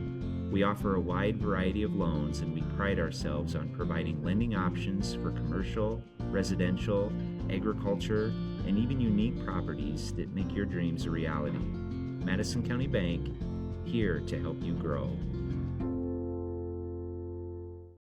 NCN Sports is brought to you by Stanton County and Elkhorn Rural Public Power Districts, your energy supplier. Pierce Dental Office, proudly supporting Pierce High School and their student athletes one smile at a time. And Tom's Service in Pierce. Get fueled up for the Blue Jays at Tom's on Main Street.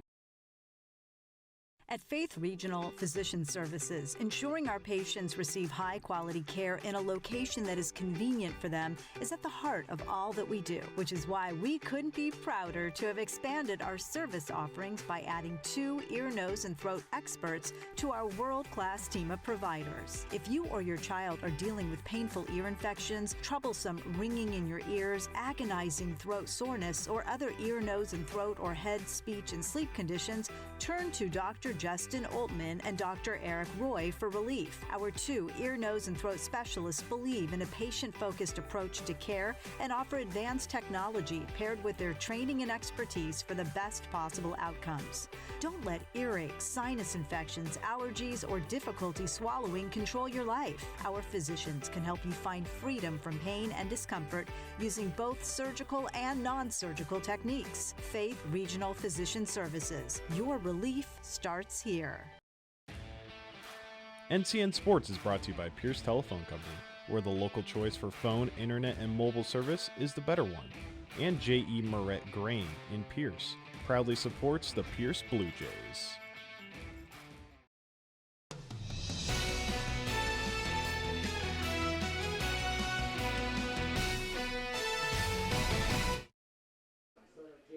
Halftime here in Pierce. The Blue Jays with a 21-7 lead over Wayne on senior night and homecoming week here in Pierce, Nebraska. You know, when you come to Pierce, you know that you're going to see a natural playing surface with a huge mound in the middle. That is one thing known about Pierce. Great playing surfaces are so important, and that's why what they've got going at the Kearney Sportsplex is something else. How about 66,000 square feet of premium turf? You want soccer fields? You got plenty of them. You can customize them.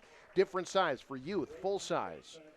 They'll have drop-down net batting cages as well. And, you know, Lou, we talk about it. If you have the ability to keep your field watered, you can do that. But for an indoor facility like this, for 12 months, you want to use something year-round, that artificial turf they're going to build out there is going to be a big deal.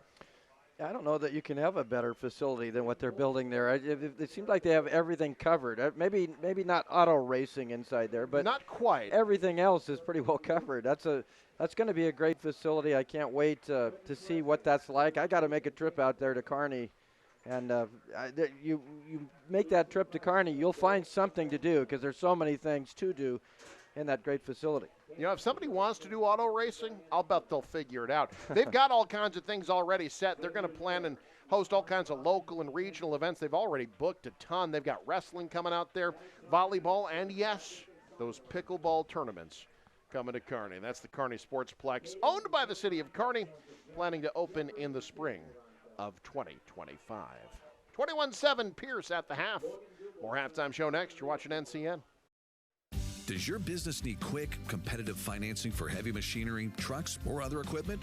Currency is here to help. Whether you're financing construction equipment, farm equipment, trucks, trailers, or any other big-ticket item, Currency will automatically find the best rates. Currency facilitates loans for up to $500,000 with repayment terms up to 72 months. It's fast, easy, and free to use. Visit GoCurrency.com and apply today. At Faith Regional Physician Services Family Medicine, our definition of care is showing devotion to and concern towards the health of you and your family. We believe each person that walks through our doors deserves to have a primary care provider they're comfortable with, to be treated like family, and to have their health needs exceeded.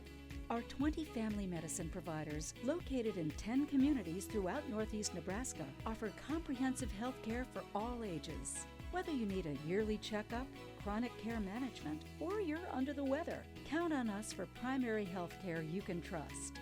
And if you or your family require a higher level of care, our primary care providers connect you to the area's largest multi-specialty physician group, ensuring a seamless healthcare experience. Choose Faith Regional Physician Services Family Medicine, where we don't just care for you, we care about you.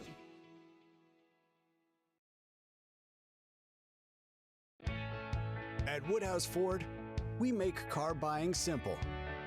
Whether you're looking for a spacious SUV or a powerful truck, let our friendly and knowledgeable staff help you into your next vehicle. Take advantage of current offers going on now. Shop online or in-store at one of our 3 convenient locations in Blair, Omaha, and Plattsmouth. Shop with confidence at Woodhouse Ford.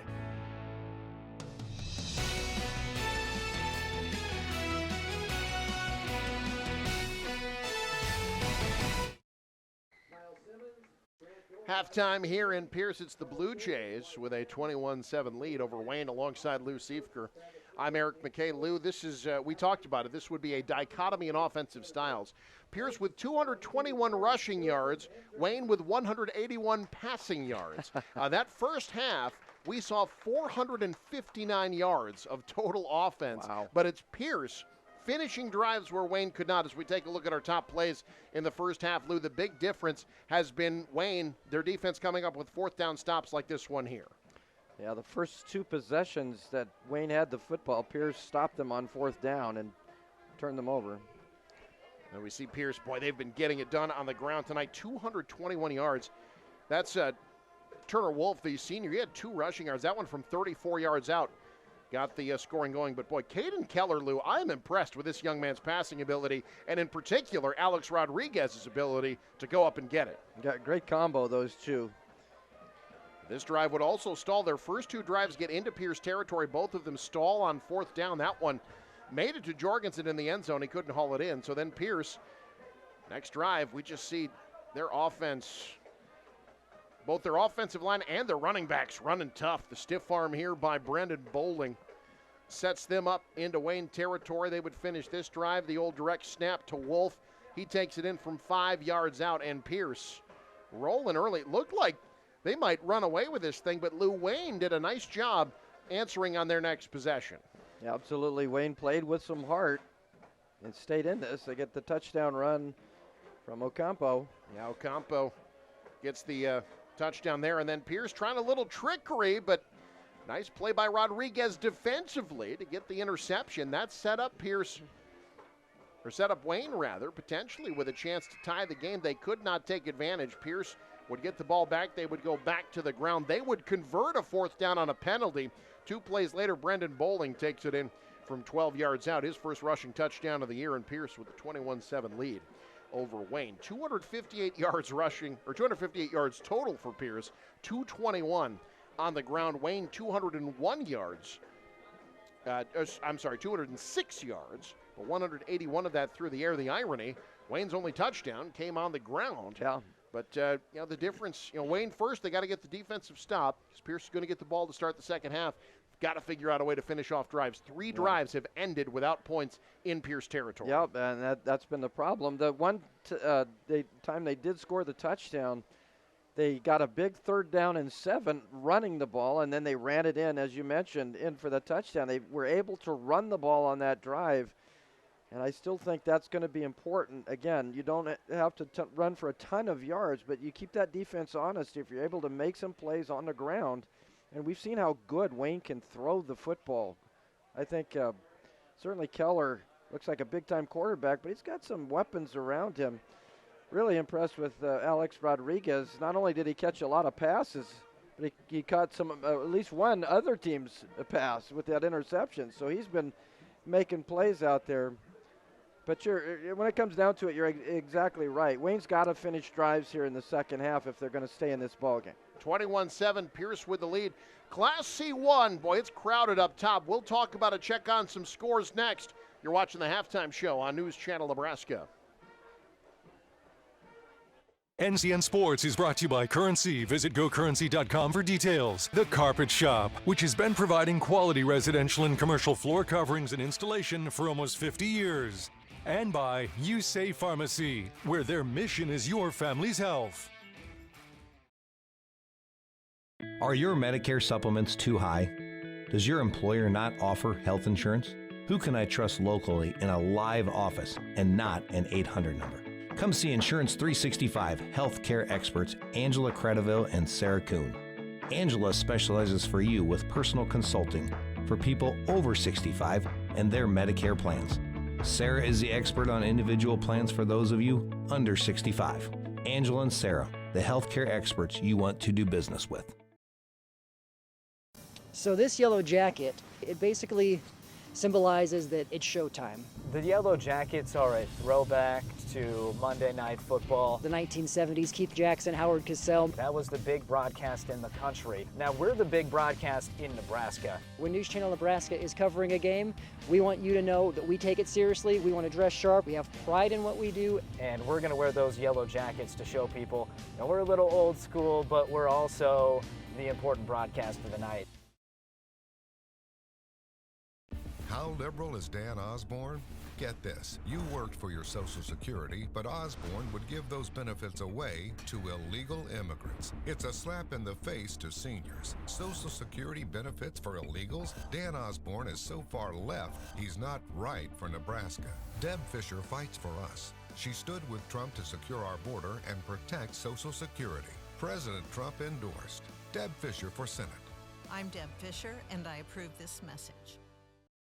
NCN Sports is brought to you by Stanton County and Elkhorn Rural Public Power Districts, your energy supplier, Pierce Dental Office, proudly supporting Pierce High School and their student athletes one smile at a time, and Tom's Service in Pierce. Get fueled up for the Blue Jays at Tom's on Main Street. At Faith Regional Physician Services Family Medicine, our definition of care is showing devotion to and concern towards the health of you and your family. We believe each person that walks through our doors deserves to have a primary care provider they're comfortable with, to be treated like family, and to have their health needs exceeded. Our 20 family medicine providers, located in 10 communities throughout Northeast Nebraska, offer comprehensive health care for all ages. Whether you need a yearly checkup, chronic care management, or you're under the weather, count on us for primary health care you can trust. And if you or your family require a higher level of care, our primary care providers connect you to the area's largest multi-specialty physician group, ensuring a seamless healthcare experience. Choose Faith Regional Physician Services Family Medicine, where we don't just care for you, we care about you.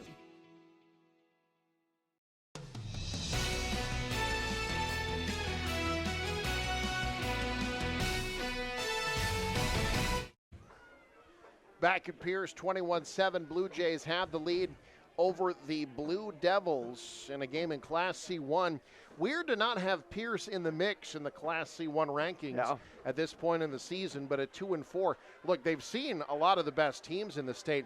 Class C1 is just loaded. There are all kinds of 5-1 teams outside the Class C1 rankings that are getting it done. You've got O'Neill, who is 6-0 right now. Of course, the game of the night, Lou, in Columbus tonight, you got Lakeview at Scotus Central Catholic. They're in the third quarter, Lakeview, with a 13-7 lead. That's a huge game with Class C1 implications. But, Lou, this class, Wahoo appears to be maybe a step ahead of everybody else, but there are a lot of really good teams that could be competitive come November. Yeah, I think it's kind of funny because Pierce opened the season against Aurora. That was a big-time matchup. Well, both teams are 2-4. Yep. Something you didn't expect. I do agree. I think Wahoo has the best chance. They're not invincible, but I think has the best chance probably to win it all in Class C1. But so many good teams. You remember Columbus Lakeview from a few years ago, kind of came out of nowhere almost, and they were the best team at the end of the year. So you could see a team like Lakeview again be that sort of team that puts it all together at the end. My understanding is SCOTUS has just scored, so now they're ahead. It's 14-13. Wow. SCOTUS over Lakeview. Some other big games tonight. How about Central City? Central City's playing a game, take the over.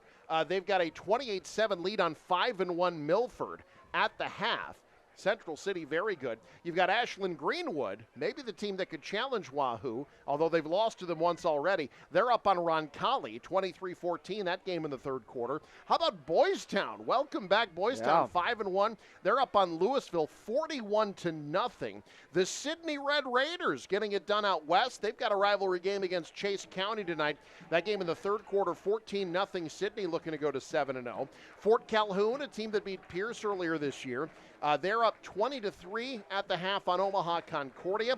Cozad, the Haymakers, who had that thrilling win over Central City. We had it on News Channel Nebraska earlier this year. You saw it. They're now 5-1. They're up 20-7 on Adams Central. That's in the second quarter. And another unbeaten Panhandle team, Chadron, up 22-0 on Alliance. That game in the first quarter. O'Neill is at Schuyler tonight. I do not have a score in that one yet, but you would imagine O'Neill would be favored and could be 7-0 with Lakeview and SCOTUS awaiting the Eagles.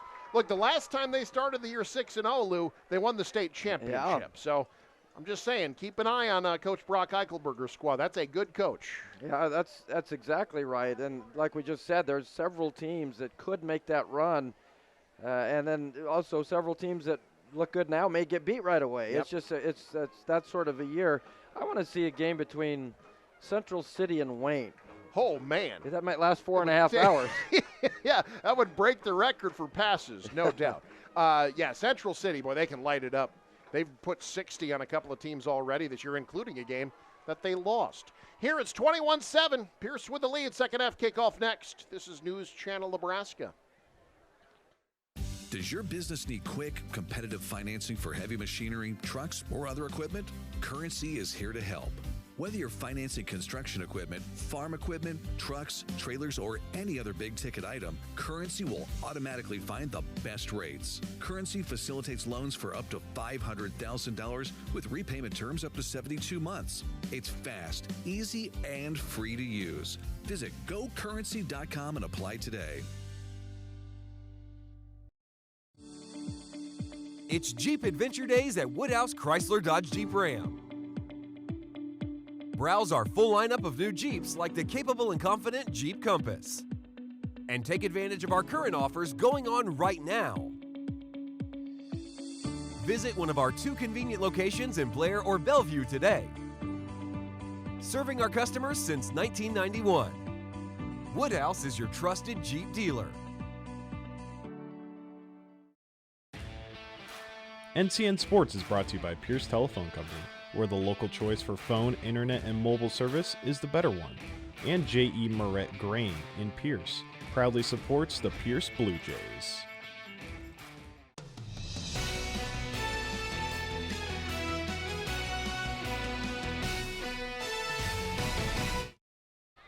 Getting set to start the second half here in Pierce alongside Lou Siefker. I'm Eric McKay. Pierce will be starting with the ball. A team that had been averaging, coming into tonight, 294 yards per game, 258 yards of offense in that first half. It felt like vintage Pierce, right? Yeah. 200 yards rushing in a half. We've seen that a few times from this team clad in black over the years. A lot of different guys carrying the football. 8 different runners in the first half for Pierce. Among them, Ryder Tyson, who returns it across the 30 to the 33-yard line. Boy, if you're Pierce, I've got to believe the message from Coach Sucksdorf is you score on this opening drive, you've got this game well in hand. Yeah, exactly right. And conversely for Wayne, you know, you didn't score. You had 3 drives that first half, and that last one down inside the 10-yard line, come away with no points. You really feel like you got to get a stop here. Otherwise, I agree. I think Pierce really has the game under control if they score. They go with the fullback, Coontrod, up the middle. Wayne's defensive line stuffing the play immediately. Bottom of the pile there, making the play for Wayne is Maddox Ziska, 260-pound sophomore. This is a young Wayne team. You feel like they get these reps in, Lou. A couple years, this could be a solid program. Absolutely. And they've done a much better job here as of late against the run. 2nd and 10 after no gain. Direct snap, this is Tyson.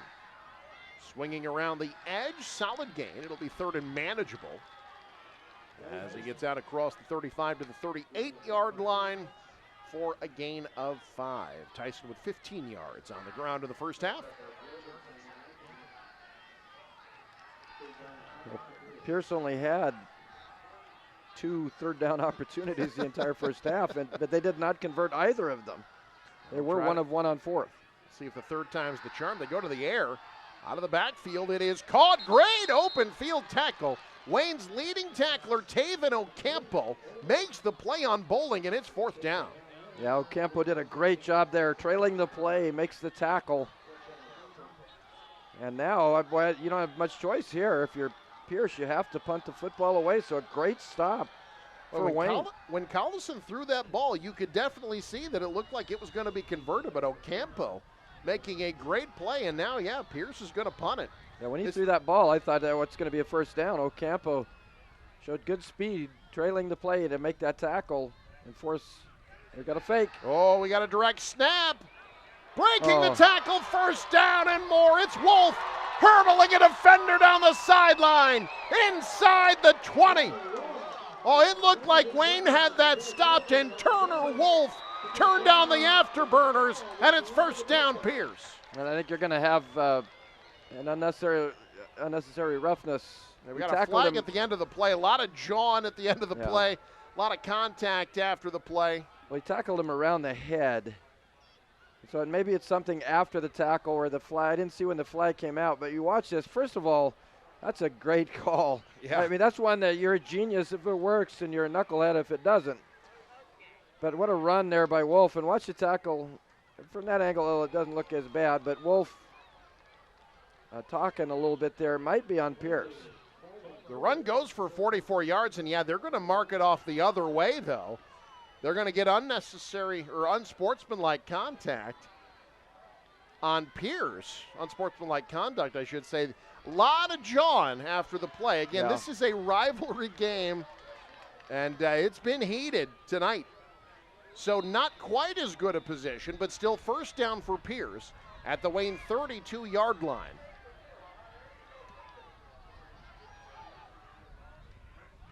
Tyson has blockers around the edge, follows the convoy. Flag comes in late. This will be coming back. Looks like another Pierce penalty. And Pierce with a great call, to pick up that first down. And now a couple of penalties. I believe you're right. I think this is going to be a hold on Pierce. We see it again. It's going to come at the top of the screen. Yeah, hard to see in the pile there, but it is indeed a hold against Pierce. So the flag comes out. I think they're going to call that.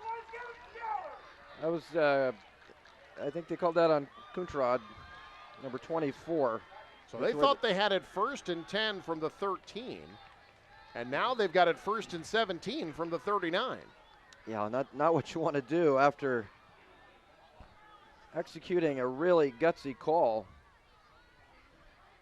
and setting yourself up for a chance for maybe a knockout shot. And now, you're looking at first down and 17. That's not where you wanted to be. Pitch, near side, Wolf. Good pursuit by Wayne.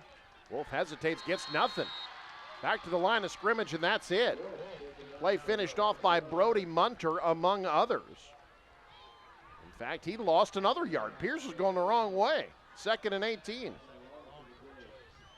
Well, again, I just got to give hats off to the Wayne defense and the way they have really controlled this running game. That's a great job fighting off the block there That was Ankeny initially. Yeah. Now to the air goes Collison on 2nd and long. Through the hands, incomplete. He had bowling. That's the first incompletion that Collison has thrown. Remember, they had the interception was thrown by Ryder Tyson on a halfback pass. Now 3rd and long. Boy, so you convert that 4th and short, you get the huge play, and now 3rd and long. 3rd and 17, not quite in the wheelhouse of the Pierce Blue Jays. 3 receivers to the right. Collison looking for the quick hitter. Has it. Tyson has blockers. Tyson over the middle, flag behind the play. Wow. Another hold. That's going to be a hold against Pierce. The Pierce faithful not happy. They're almost back to the original line of scrimmage, Lou. No. So it was going to be 4th and manageable. Probably we're going to go for it. Yeah, they call a block in the back after the play had gone past him, too. Yeah, right there. That's what they're going to call. Oh, boy. So that moves him back to the 48-yard line. Big Boston Krieger. So it's going to be 3rd down and 26. Wow. From the 48, Collison. Fires late, has a man caught. Another flag is down. This one is caught by Keaton Frazier out across the 30. Let's sort out this latest bit of laundry. We have an illegal man downfield. It's a 23-yard pass if it counts, but another penalty against Pierce, and Coach Sucksdorf needs an antacid. Yeah. Break out the Rolaids, Coach. This has been a tough drive after that call. So on that 4th down play, their line of scrimmage was the 42-yard line, I believe. And after that penalty, they're going to be back almost to the 42-yard line. They have almost given back all of the yards that they got on that fake punt. That is unusual. Yeah, that's going to be. They're at their own 47. 3rd and about a quarter mile. That's 3rd and 31. Yeah, that's got to be frustrating. You go all the way back to that fake punt, which seems like an hour ago now. Yeah. That wasn't that vintage Darren Sucksdorf? It absolutely that? was. I mean, that's just vintage.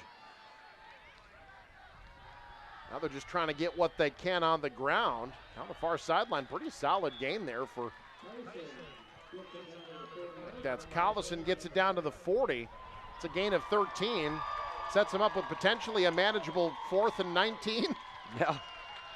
After 3rd and 30, 4th and 19 seems manageable. We'll see what they choose to do. If you're going to punt the ball away here. I mean, I don't know that you fake punt it here with 19 yards to go. And they've got the offense out on the field. Going to go for it, looks like it. Maybe you'll see a little quick kick here. Oh, they're going for it. Collison on 4th and a whole bunch. It's set up, but Wayne's going to get the stop. They pursue and make the play. Pass was caught out of the backfield by Coontrod, but brought down at the 27-yard line, and Wayne gets the stop. Well, after all of that, Wayne has the football with a chance. That felt like, especially after they got that fake punt and took the ball clear downfield, that Pierce had a chance to put a stranglehold on the game. That's a good completion, but Wayne, that's what you got to do. You just keep that play in front of you, make the tackle, and get the football back. Well, how big is that? Wayne can make this a one-possession game now. That did burn about 5 minutes off the clock. 1st and 10, Wayne. Their first possession of the second half starts at the 27. Keller tipped, almost intercepted. He wanted to get it to Chase Nelson over the middle. And it'll be 2nd down. I've seen a few of those today, and Pierce has not been able to intercept any of those tip balls. Those balls hit up in the air. That was Coulter Anderson that got a hand on it. The junior. So 2nd down, 10 for Wayne. Opportunity is knocking here for the Blue Devils after that stop. And again, the Blue Devils have had 3 drives in Pierce territory, 2 in the red zone that they've come up empty on. 2nd and 10. So Campo on the sweep. Can't get the edge. It'll be 3rd and long. Good pursuit. Stop there made by Wolf. It'll be 3rd and about 9. Ocampo only able to get a yard. Wayne was, they were 4 for 4 on their last 4 third down opportunities of the half until they ran out of time. And 5 of 8 overall on 3rd down, so did a pretty good job. And now 3rd down 9 in your own territory. This would be a big one if they're able to get it. From the 28-yard line. Pierce looks like they're bringing heat. Well, they back off a little bit. Keller over the top, wide open, and he dropped it. Oh, Ankeny wants that one back. The pass may be a little bit tall, but it was set up. Yeah, just a shade high, but boy, that had touchdown written all over it if they execute that. Boy, Ankeny's gonna have nightmares about this one. No one around him. Oh, he just mistimed the jump, Lou. Yep. Oh. That's a tough one. Wayne will have to punt it away. High snap. Rodriguez able to handle it and get the punt away. Nicely done. Able to get a Wayne roll. It's not a great punt, but a lot better than it looked like it was going to be. Yeah. So Pierce will be starting in Wayne territory after the 21-yard punt. And Pierce's defense does the job. Gets Wayne, I believe that's their first 3 and out of the game. I believe so, yeah. First 3 and out for either side, in fact. Now, Pierce offense needs to avoid the color yellow. It's just been way too much of that. 4 penalties on the last drive. You're kind of in a position you were a moment ago. You're up by 2 scores. You feel like a touchdown here would give you a sizable advantage on winning this ball game. Only 10 guys on the field for Pierce. Nordby comes running on late. And now they'll have to burn a timeout. They were not set up for that one. So we'll take a timeout as well. Almost halfway home, 3rd quarter, 14-point lead for Pierce. You're watching News Channel Nebraska. We are here. In the field, on your farm, in your community. For over 90 years, we've been serving you, our customers, our owners. October is National Co-op Month. This year, we're honoring our cooperatives past and looking forward to our future. The future is cooperative. The future is Farmers' Pride.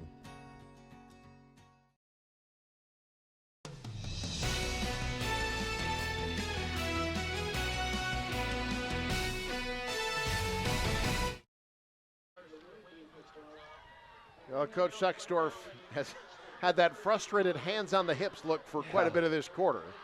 4 penalties their last drive, and then this first drive they had to burn a timeout because they only had 10 guys on the field on this first play. Mental errors right now by the Pierce Blue Jays. Get an offensive playoff and works pretty well for him. Boy, Wolf has been the workhorse tonight. Hit hard, but a solid run. Deeper into Wayne territory, down to the 42-yard line on a gain of 7. Wolf now over the century mark. Yeah, the senior has had a good night. 130 yards on 11 carries. 2nd and 3, they go Wolf again. Bounces, first down, across the 40. Down to the 36-yard line, gain of 6. And Lou, I think we might see kind of a back-to-basics approach for Pierce here on this drive. Yeah, that's a good start to this drive. No penalties, first of all, and a couple nice runs by Wolf. Big Dog starting to move that defensive line again there as well. From the 36-yard line of Wayne, Bowling trots in motion, sets up as a tight end to the near side. Fake to the up back, hand to the deep back. That's Wolf plowing forward for 3. Stop made by Ocampo. He's been all over the place defensively for Wayne tonight. 2nd down, 7 upcoming. Like if you're Pierce at this stage of the game, you're up 2 scores. You're not too worried about scoring quickly. You just want to score. but you'd love to just kind of methodically take this ball down and limit the number of possessions for Wayne's offense the rest of the game. Wolf slowed up at the line of scrimmage. Might have gotten a yard, but not much after that. It'll be third down. Whole bunch of Wayne Blue Devils combine on that stop, including Carter Weezy, the junior, 295-pounder. He's been kind of limited this year. He's not played a whole lot for them, but he stepped up tonight. It'll be 3rd and 7. Pierce still does not have a third down conversion, 0 for 5, but they're 2 for 2 on 4th down. Inside give. Shaking off defenders. First down and more. Bouncing off the defense. Into the end zone. Touchdown, Pierce. Brendan Bowling for the second time tonight. This time from 33 yards out. Well, Wayne has done a pretty good job to eliminate those big plays, those sizable carries from Pierce.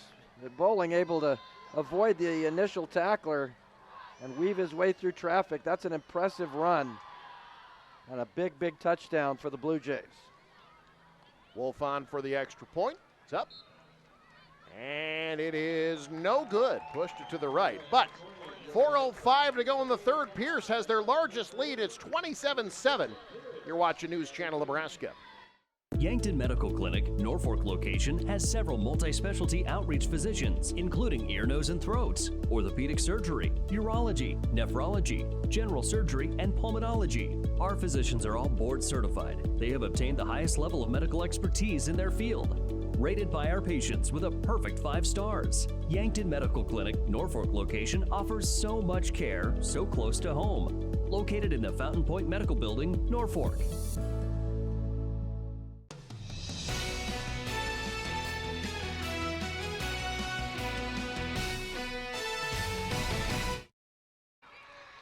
.405 to go third quarter. Pierce getting set to kick off.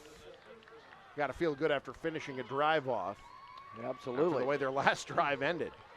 33-yard touchdown run by Brendan Bowling has the Blue Jay lead now up to 20 over Wayne alongside Lou Siefker. I'm Eric McKay. Yeah, Pierce felt like they squandered a great opportunity on the last drive, but they make it count this time, up 20.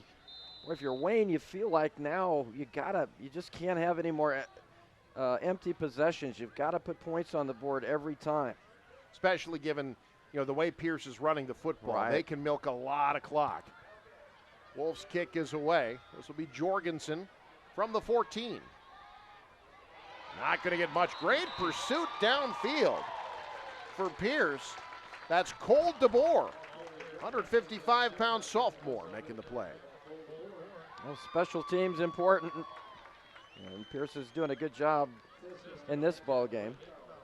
It's a good coverage on that kickoff. First and 10, Wayne from the 23-yard line. Caden Keller has played well tonight, but he's missed on his last 6 passing plays. Including one that would have been a touchdown if that was caught. He's had a couple of those tonight. One that he overthrew, the other that was dropped. 4 receivers split wide on first and 10. They'll keep it on the ground. Ocampo can't turn upfield because he ran right into the chest of the defender. That's Drayden Gossman, the junior, making the stop for no gain. Now they'll give him maybe a yard. It'll be second down. Might be the last running play you see on this drive. And if you're Wayne, you hope it's a long run. Yeah, if you're Wayne, you hope you score on the next play, but you hope you put some points on the board here. 4 receivers split wide. I think perhaps the biggest part, after 10 receptions in the first half, Alex Rodriguez has not caught a ball since the break. They were looking his way. Now they throw it late, incomplete. Wanted a quick hitter, but the pressure messed up the timing, and it'll be third down. And he came on a blitz there on that far side, and that forced Keller to get rid of the football a little faster, again, than he really wanted to. One thing I noticed, Lou, about Keller is that he's good under pressure. He doesn't force the ball a ton. He's good at throwing the ball away, recognizing when it's time to take the incompletion and live to fight another down. Yeah, that's exactly one out of a senior quarterback is making good decisions. Keller has done that here in this ball game. Needs a big play here, 3rd down and 10 from the 23. Pierce doesn't bring pressure. They drop back in coverage. Keller late over the middle. Caught! Wow. Oh, what a catch. Calvin Anke said, I am not dropping it this time. Into Pierce territory at the 45-yard line, a 32-yard gain.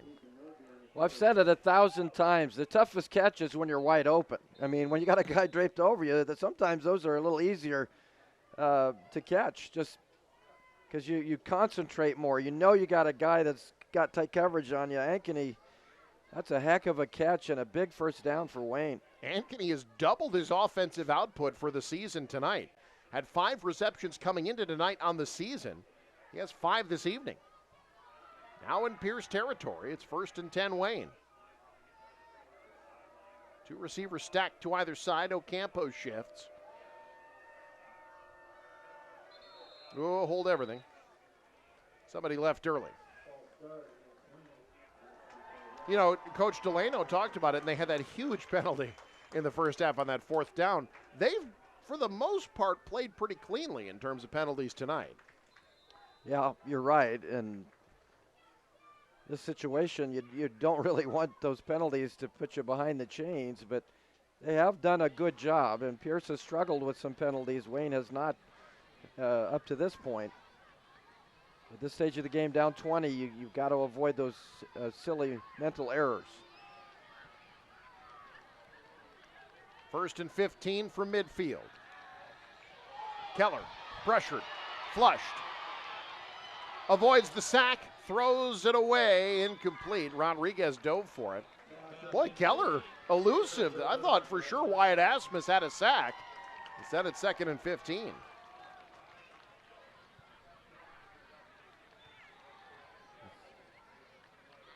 Wyatt Asmus had a beat on him. And he almost got him. Got his hand on him. If it was touch football, he'd be down. He was reaching for the flag. That's what it was. So 2nd and 15.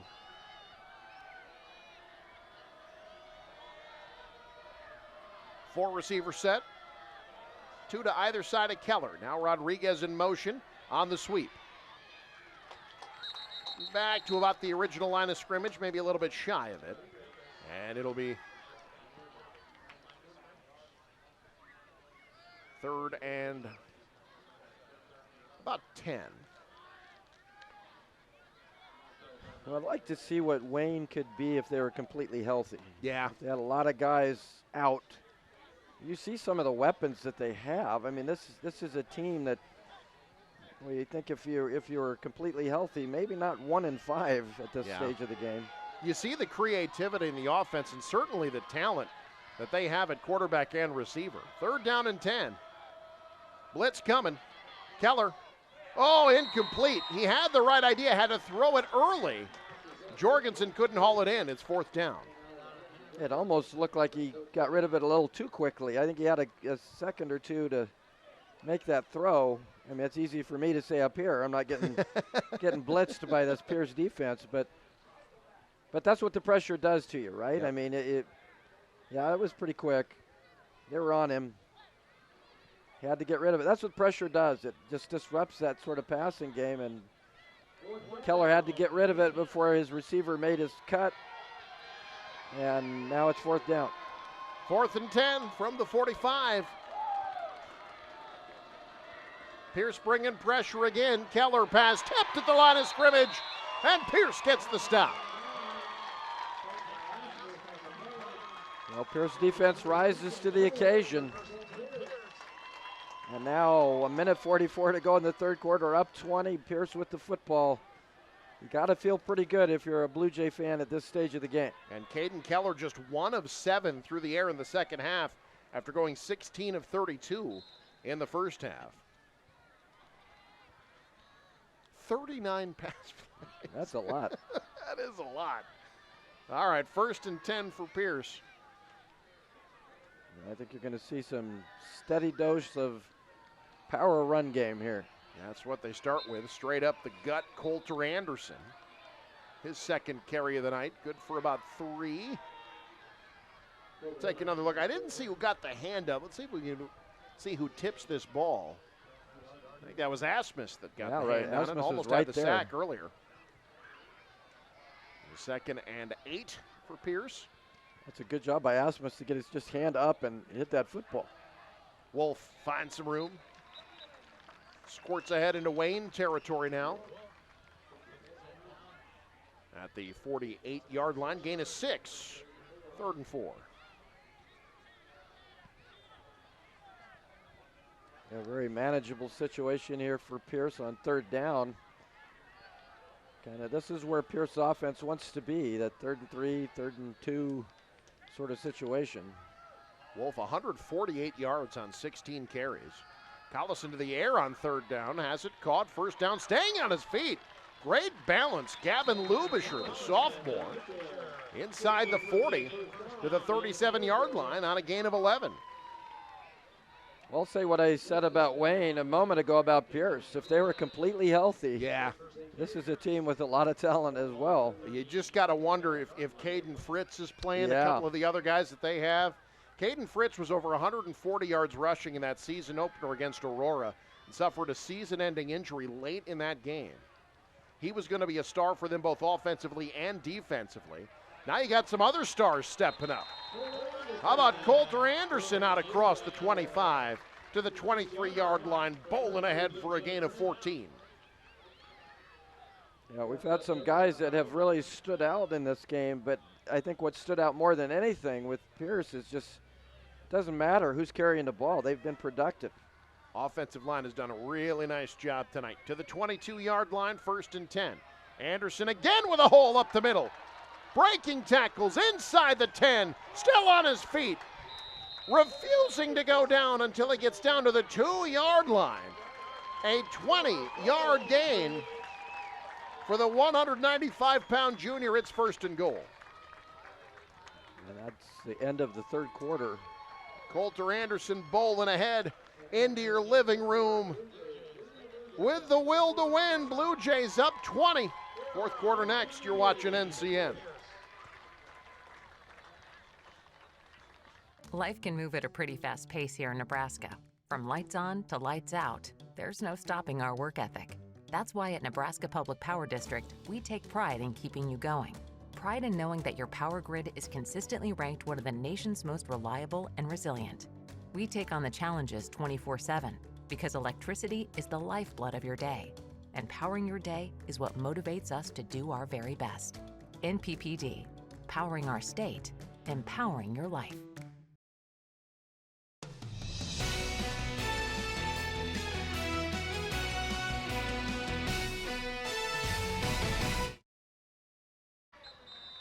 Fourth quarter here in Pierce, Nebraska. Brought to you by Visit Lincoln, Nebraska. See and experience all that Lincoln has to offer. Discover more at Lincoln.org. Well, 1st and goal from the 2. Pierce can pretty much put this one on ice. They can finish off this drive here. Yeah, the way their defense is played, I think you score here, it'd be very difficult for Wayne to come back and get you. Up the middle, it's Anderson over the top. And short, it appears. It'll be 2nd and goal as they try to get Coulter Anderson into the end zone for the first time this season. I haven't heard him say anything, So it'll be 2nd and goal from like the 1-inch line.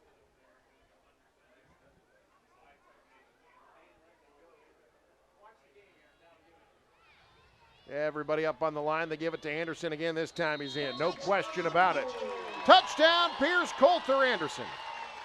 First touchdown run this season. The Blue Jays with their 5th rushing touchdown of the night. And nothing fancy there. Give the ball to Anderson. Power into the end zone. We'll see it here. That left, or rather the right side of that offensive line, paving the way for Anderson to score that touchdown. Extra point by Wolf, up and good. He's 4 for 5 on XPs tonight. And Pierce extends their lead 34-7. Jays have the lead. There is a flag down.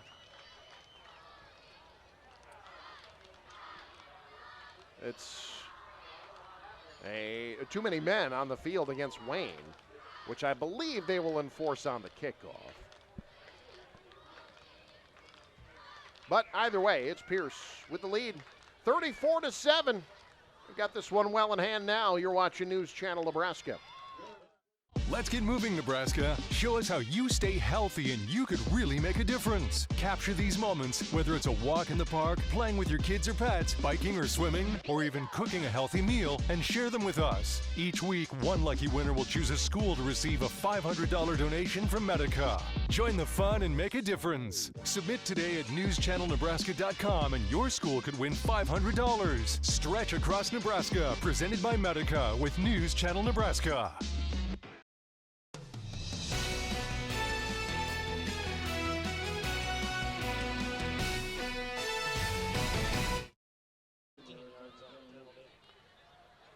So now, after the penalty, Pierce gets to kick from Wayne territory, which is handy. 34-7, Pierce with the lead alongside Lou Siefker. I am Eric McKay. We got more sports coming your way tomorrow. UNK football at home against Pittsburgh State, the Gorillas, coming to town. That's a great name. That is a great name. That's Pittsburgh with one team, mind you. And then we've got, about as good a high school volleyball as you're going to see in the Centennial Conference. The third place in the championship matchups. That's a conference that's got Lincoln Lutheran, Scotus Central Catholic, Kearney Catholic, Hastings St. Cecilia. All four of those are top 5 teams in their respective rankings, including Lincoln Lutheran, who might be the very best in Class C2. You're going to see high-quality volleyball on NCN tomorrow. Check your local listings for the games and times in your area. Lincoln Lutheran often is the best team. It's true. That is just we saw them earlier this year in a winning their rematch, their state championship rematch over Clarkson Lee in dominant fashion. That program is humming right now. And again, you win the Centennial Conference in volleyball, you're basically the de facto favorite in whatever your class is. Yeah. Kind of like the mid-state girls basketball is often. First and 10 here from Wayne inside the 20, the 18-yard line. They go to Ocampo, solid game. Up across the 25 to the 26. If you're Wayne now, it's a high-powered offense, but I think at this point it's just about trying to find some improvement, get better for next week. You got Schuyler at home next week, close out the season at home against Scotus in a couple of weeks. I believe Schuyler also 1-5 coming into tonight. So that's certainly a game they could win. And you're right. You're trying to find some positives here, trying to finish this game on a high note. They give it to Will Leesburg. Not much on the sweep to the right. Well defended there by a host of Pierce Blue Jays. Maybe a yard. It'll be 3rd down and 1 upcoming. The Blue Devils, they're going to look back tonight on this game, just the inability to finish drives. They had their chances. They moved the ball, but lack of 4th down conversions, a couple of drives that stall in the red zone, some wide open plays that didn't convert. I think they call it a game for inches for a reason, right? You had some chances, just didn't go your way. On 3rd and short, they'll go to the air. Oh, what a catch in traffic. I'll tell you what, Calvin Ankeny has impressed me tonight. Yeah, absolutely. Good hands, and he's run nice routes. That gives him a great option at that tight end spot. You've got good receivers. But now you throw in Ankeny at that tight end spot. That gives Keller another option to go to with the football. Reminds you a little bit, or at least reminds me. Remember Daniel Judd, tight end they had a few years ago? Yeah, that's a good comparison. Probably not as big, but. Nope. 1st and 10 from the 36. Ocampo whirls forward to the 39. It'll be 2nd down and 7. For Pierce, the season's not over. 2-4, but with that strength of schedule, 5-4 gets you in. Here's the issue. Next week, you got to go to Lakeview, the number 3 team in the state, who is in a dogfight with Scotus right now. I have not seen an update on that score of late. But that's a tough mountain to climb. But you win that one. Yeah. Then Schuyler in week 9, 5-4. That would get Pierce into the postseason. I would not be surprised if that happens either. Keller, wide open is Rodriguez for reception number 10 into Pierce territory. Well, this young man, that is a talented wideout.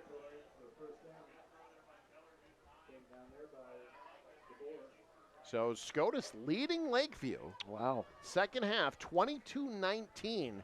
Shamrocks have the lead, and that, you talk about a rivalry, that's a fun rivalry. The Battle of Columbus. Two really good teams going at it there. That's always a high-quality, high-intensity game, but when you're talking about two top 10 teams, or at least SCOTUS knocking on the door of the top 10. First and 10 now from the 45 for Wayne Ocampo. Slips one tackle, then stacked up at the 42 for a gain of about 3. Meanwhile, we'll get a couple of 8-man games in next week. Plainview taking on Lutheran High Northeast on Thursday, and then the defending champs are sure playing like it in Class D1, those Stanton Mustangs. You want to talk about a running game that is effective. You tune in to watch the Stanton Mustangs next week against Laurel Concord Coleridge. The Bears will be ready to go, but that Stanton offense is almost unstoppable right now. 2nd and 7, dangerous pass there, almost intercepted by Nordby. It'll be 3rd down. Yeah, that one could have went the other way. That was a good enough throw that it was incomplete. If that's a lesser throw, it's intercepted. So it'll be 3rd and 7 from the 42-yard line. Take another look at this one. Lobbing it up tall, Nordby had a beat on it. Yep. Get up just a little bit higher, it could have been completed, but that's a tough throw into coverage like that. Keller's a confident passer, though. 3rd and 7. They'll keep it on the ground. Leesburg to the outside. Oh, my goodness. He thought he had the first down. And Cole DeBoer said, no, you do not. Send him backwards. It'll be 4th and 1. Well, no doubt Wayne going to go for it. Wayne now 7 of 13 on 3rd downs. Watch this hit. There you go. That is as good as it gets. Perfect form tackle. Got in there, got himself set up, made a nice shoulder tackle, drove with his legs. You're right. Excellent, excellent play there. 4th down and a yard. Straight ahead. 1st down and more. There's Caden Keller getting it done with his legs. Gain of 10. That might be his longest run this season. And we've got a Pierce player down. Looks like a cramp, at least initially. But again, Caden Keller. Look, not the fleetest of foot, but 6'3", 205. That's tough to bring down. I got to believe some colleges are looking at this young man. You'd almost have to, He wouldn't stands you? well in the pocket. He's got good poise. That frame, 6'3", 205. I mean, he's a really good baseball player, too. And Wayne's baseball program tends to draw a lot of college attention regardless. Yeah, I can see that with that arm.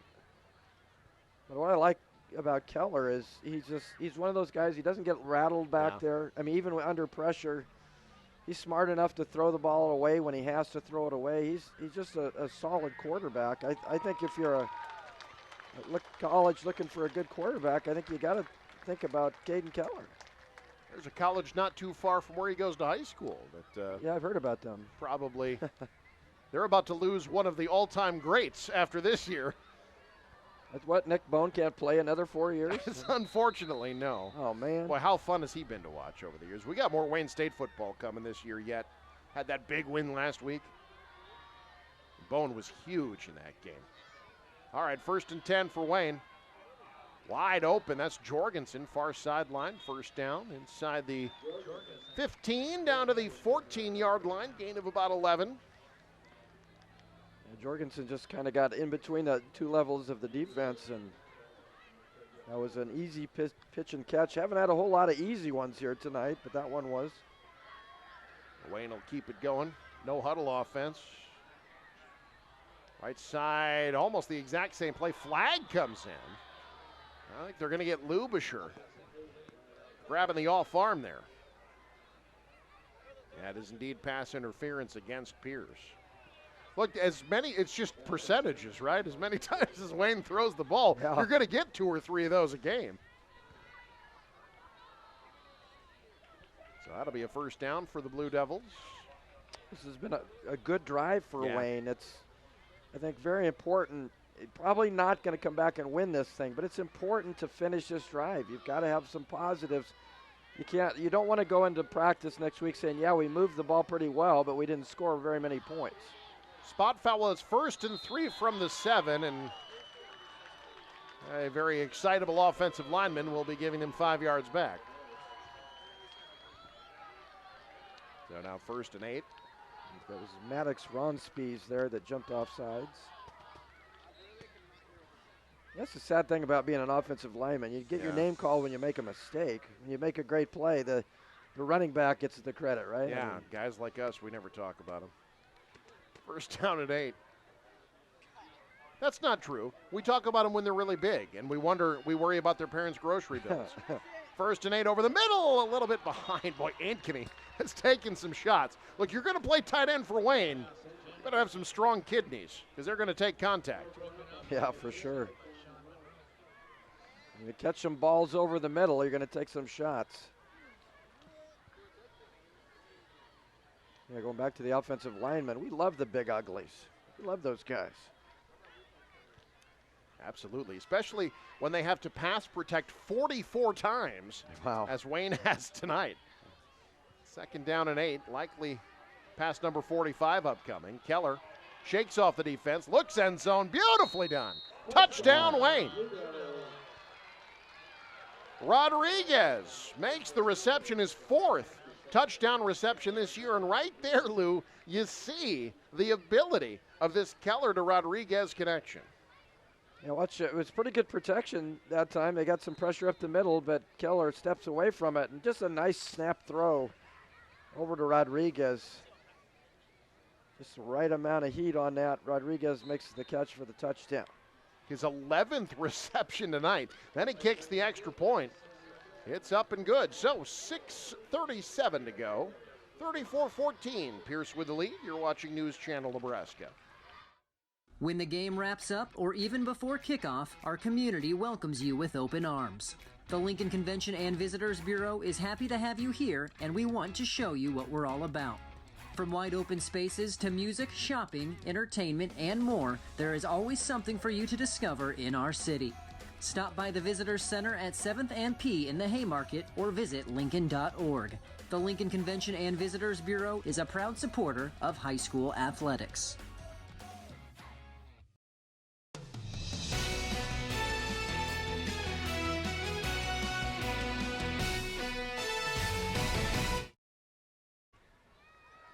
Hey, folks, stick around after the game.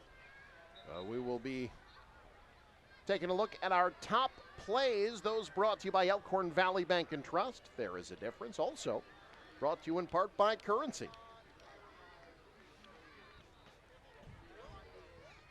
20-point lead for the Jays, 6:37 to go.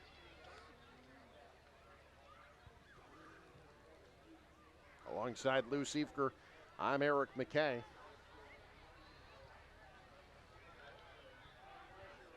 Game where both teams really could have used a win tonight. Yep. Looks like it'll be Pierce coming up with one that will end a 4-game losing streak, although Wayne, oh boy, that took a weird bounce.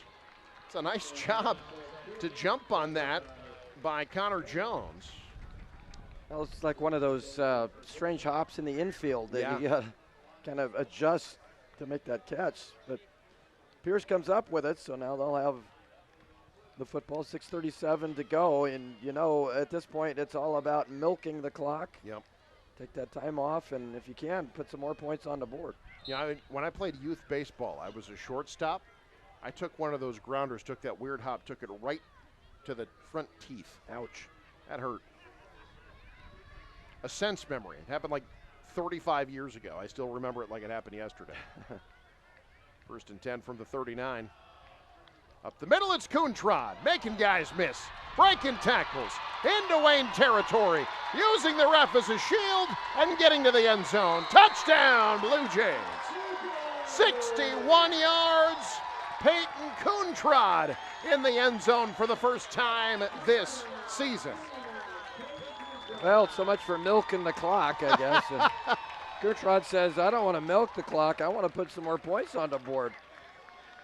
He just shot right through that the line there and then made some plays against that secondary and ran away here at the end. That's just a great individual effort by Coontrod after getting some great help from the Big Uglies from Pierce up front. And that's 3 Pierce Blue Jays, as Wolf's extra point is up and good, that have picked up their first rushing touchdowns of the season. Coontrod in for the first time tonight. Coulter Anderson got his first tonight, and Brendan Bowling with 2 touchdowns tonight. His first 2 of the season. We'll keep it here, 41-14. Pierce with the lead over Wayne. And boy, if you're Pierce, you take away kind of that middle section with the penalties and kind of the mental mistakes, really bookending this game with dominant performances up front. It's the kind of Pierce football that they want to be playing. Yeah, running the football well, that's a staple of the Pierce offense. And playing big up front. And certainly I think this defensive unit, against granted Wayne is 1-5, but this is a team that can put points on the board. And they've, Pierce in those 2 losses, their last 2 losses against Scotus and O'Neill, 2 very good teams. Yep. They only gave up 27 combined points. And now you play a team that has a very good quarterback, good receivers, that likes to throw the ball all over the place. And we'll see how it ends up, but right now it's 6:25 to go. You've only given up 14 points, so you certainly have to be concerned about those mental errors and those penalties, because you got the game next week against a very good Lakeview team. You can't do that against them. Yeah, the penalties they had tonight, Lakeview will probably run you off the field. But they've shown they can hang with among the best teams in the state. Lose to O'Neill by 6, lose to Scotus by 7. Games where, a couple things go differently, they're winning, and we're talking about a very different Pierce Blue Jay team right now. Good pursuit on this run by Jorgensen. He gets to the 24. And that's it. We'll talk to our winning head coach during the post game. That interview brought to you by Sarpy County Tourism. Coach Darren Suxdorf looking to be in good shape to get his 11th win at Pierce, and what would be by my count his 103rd win overall as a head coach. Got his 100th last year. It's always tough to replace a legend like Mark Bramer, but if anybody can do it, it's Darren Suxdorf. Swing pass near side, Jorgensen across the 30. The 32-yard line, gain of 8. Well, Lou, you and I have called a lot of games where Darren Suxdorf has been head coach over the years. I know you used to call him the mad scientist, all the different types of plays he could cook up offensively. I always felt like Darren Suxdorf was calling plays in the dirt. Like he had a stick and he goes, okay, you go here, you go there. I mean, it just seemed like they always found something crazy to do. We saw the fake punt in this ball game. But yeah, he's a very good football mind. First down for Wayne as Ocampo drags a couple of defenders across the 35 to the 40 on a gain of 8. And that fake punt that they ran called to mind one that they ran at Lutheran High a long time ago. I don't know if you remember this one, Lou. It was against, I believe, Ponca, when they did a direct snap to an upback who was an offensive lineman, Dalton Bickelmeyer. Wow, that's a great memory. Ended up running a touchdown run that almost matched his jersey number, which was number, I believe, 58 at the time. It's a great memory, Steve. Bit of a wobbly pass to the near sideline. Great adjustment by Jorgensen. He's still up. Getting some extra yardage. Boy, Wayne is not going to give up on this one. An impressive catch. That's 34 yards from Keller to Jorgensen. Well, great job by Jorgensen to adjust to that play. That pass was a little short, but he came back for it and makes a nice catch. And also gets some yards after the catch. He showed great balance. Stay on his feet. That's a 34-yard gain on Jorgensen's 5th reception. 3 different receivers with 5 receptions. Now Leesburg with a solid gain on 1st down out across the 20 to the 17-yard line. Give them 9. It'll be 2nd and short. And again for Wayne, a lot of youth. Now Keller is graduating. They're going to miss him. But you got a lot of youth on this team. A lot of young guys up front. This team could just find some size. Yeah. Use this experience, stay healthy. They could be a player in the next couple years. Yeah, we've seen teams like Wayne go through tough seasons like this and then bounce back and have really good years learning from some of the losses. Over the middle, wide open on 2nd and short. That's a touchdown for Wayne. Calvin Ankeny, his 2nd touchdown reception of the season, in from 16 yards out. Well, I like the fact that Wayne's not going away here. Yeah. This is impressive. This is a great job to stay with it and not hang your head and say, okay, we're not going to win this thing. You continue to play and make plays. Extra point is up, and it is good. So, Wayne padded the stat sheet, 3:54 to go in this one. It's 41-21. Pierce with the lead. You're watching NCN.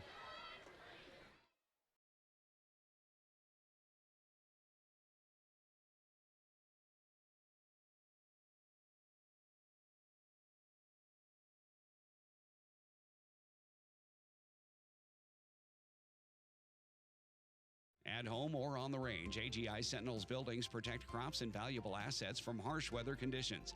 Don't risk losing your hard-earned assets to seasonal elements when AGI Sentinel pre-engineered all-steel buildings are the simple and sturdy solution that provide maximum protection for a minimum cost.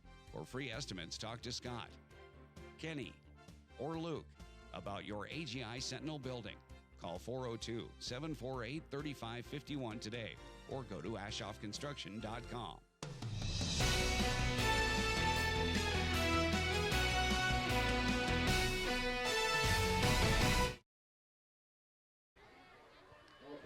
(41-21). Let's see if Wayne tries another onside kick. Let's take another look at this pass first of all, and really get a sense of the talent that Keller has. On target, Ankeny, good big target. It's impressive. It's impressive offense when it's working well. I'm going to say right now that Skyler and Scotus are both going to have to worry about number 87, that tight end. He has been getting open with regularity here tonight. High kick fielded at the 35-yard line. Well, I know Pierce doesn't play Norfolk Catholic anymore, but I'm sure they're wondering about their old rivals. They're going to be fine. 40 seconds to go in the 3rd quarter. Norfolk Catholic leading Oakland Craig 48-21. Good luck, C2. You're going to need it. Look, Norfolk Catholic finishes their season against Battle Creek and Cedar Catholic. Now, I've seen both of them. They're tough. Norfolk Catholic might just be that level ahead of everybody right now. I agree. Up the middle, you see some new players in for Pierce. Boy, they are really stretching my stat sheet to the limit here. That is number 35, Cole DeBoer, his first carry. And it goes for about 7. That's 10 different players that have carried the ball for Pierce tonight. 2nd down and 3, handoff up the middle, just shy of 1st down yardage. I don't know about you, but I miss that Norfolk Catholic-Pierce rivalry. Yeah, it'd be nice to see that again, wouldn't it? Norfolk Catholic could just find some stability at head coach. They would be pretty good. Yeah, I've been hearing if they didn't get it done this year, there was going to be some questions about the winningest coach of all time. Of all time. 3rd down and 2. Handoff up the middle. Let DeBoer cook. Up to midfield. Solid run there of about 7. Moves the sticks. So a DeBoer, you think? Any relation to the DeBoer that's had a rough week down in Alabama this week? Well, let's hope not for his sake. Yeah.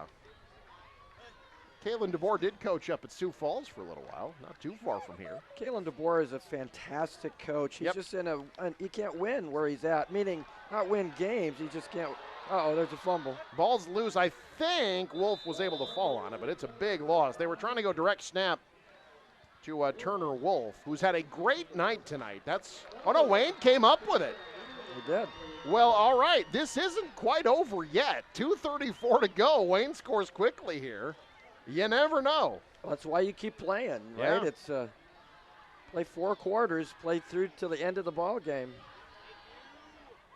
He's lost the football, got hit. And I didn't see who came up with it, but Bottom of the pile there, somebody from Wayne got it. Might have been Jorgensen. He might was be down Jorgensen. Yep, Jorgensen, I think.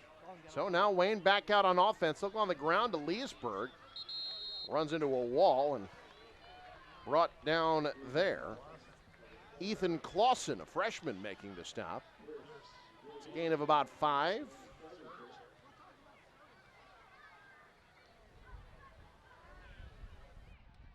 To finish my thought about Kalen DeBoer, Yeah. you can't win in that, unless you're 15-0. Yeah. Nobody's going to be happy with you. 9-3 feels like 0-12 in right, Tuscaloosa. down in Alabama, yeah. 2nd and 5. Keller looking, end zone, has his man. Jorgensen knocked away. Good close there in coverage. And it'll be 3rd down and 5. 49th pass play there. 49th, wow. That ball just hung up a little bit there on Keller.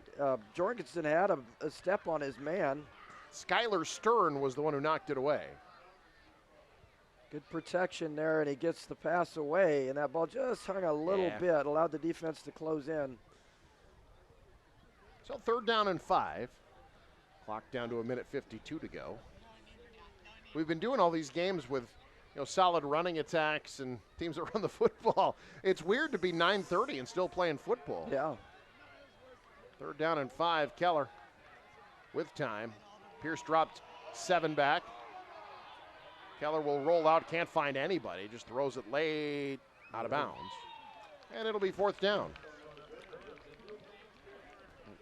He was trying to throw that away, but boy, that hung up kind of perilously close to the field of play. That could have been picked. So Pierce, 1:41 to go. 4th down play here by their defense would end this one.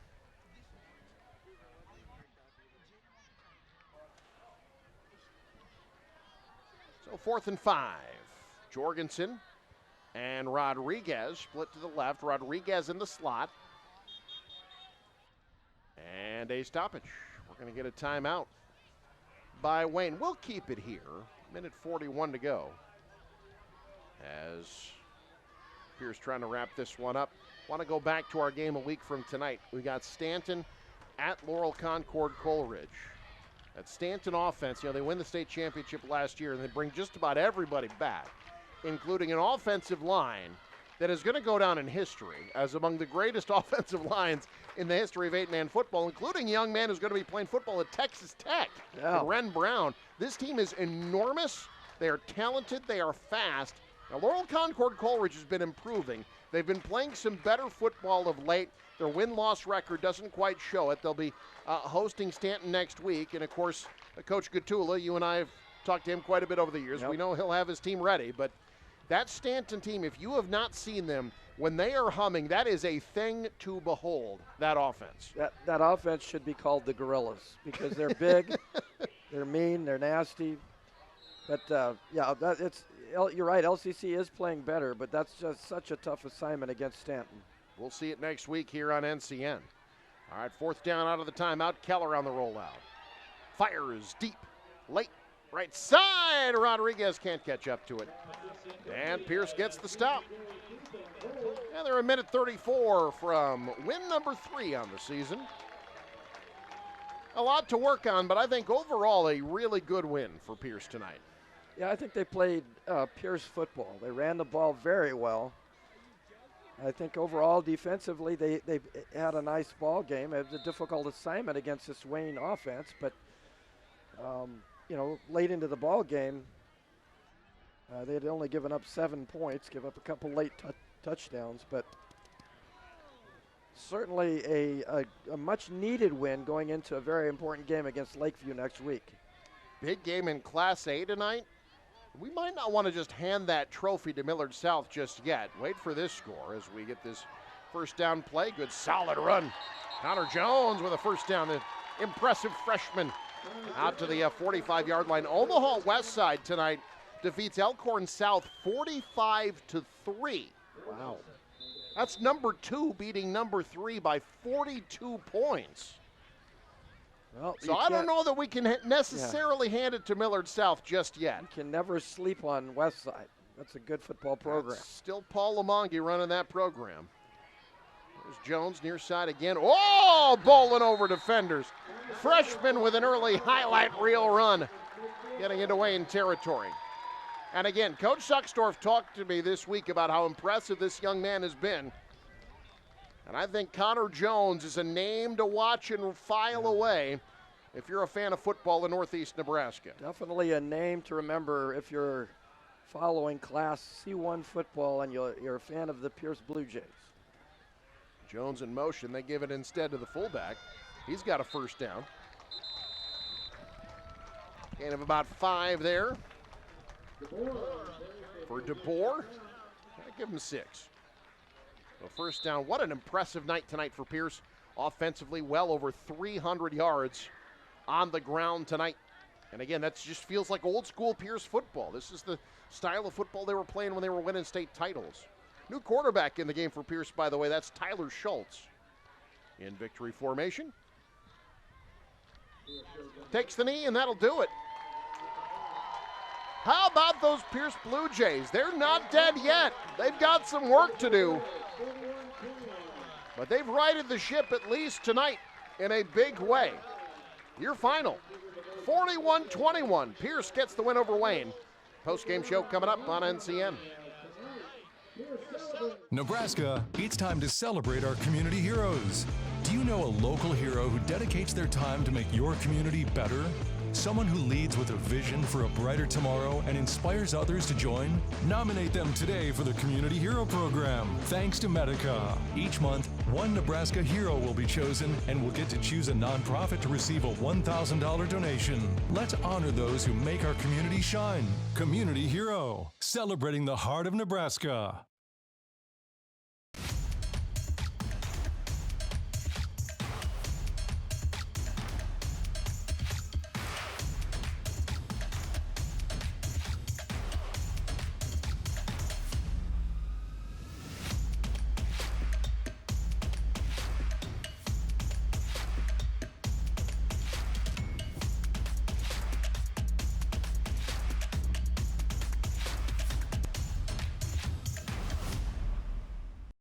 At USAFE Pharmacy in Norfolk, we're more than just your local Health Mart pharmacy. We're your neighbors. We are family owned and operated and pride ourselves on offering over-the-counter products, prescription medications, and medical supplies dedicated to your health. With unbeatable customer service, our knowledgeable staff is here to take care of you, ensuring you get exactly what you need to feel better. We are located on Benjamin Avenue and open 7 days a week and have home delivery and mail-out service available. At USAFE Pharmacy in Norfolk, our only mission is your family's health. My name is Dan Pupp, and at Elkhorn Valley Bank and Trust, there really is a difference. To me, a community bank cares about the customers in a different way than a larger bank would. Any solution we come up with is tailored to the individual, to what their needs are, and we've got a lot of flexibility because of that community bank structure that we have.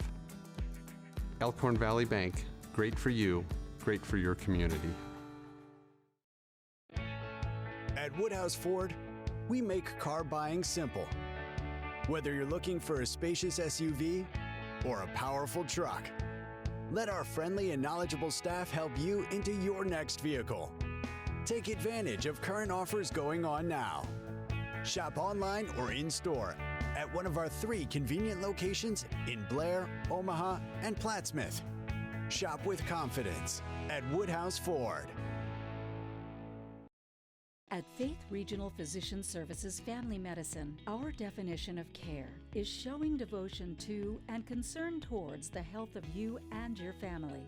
We believe each person that walks through our doors deserves to have a primary care provider they're comfortable with, to be treated like family, and to have their health needs exceeded.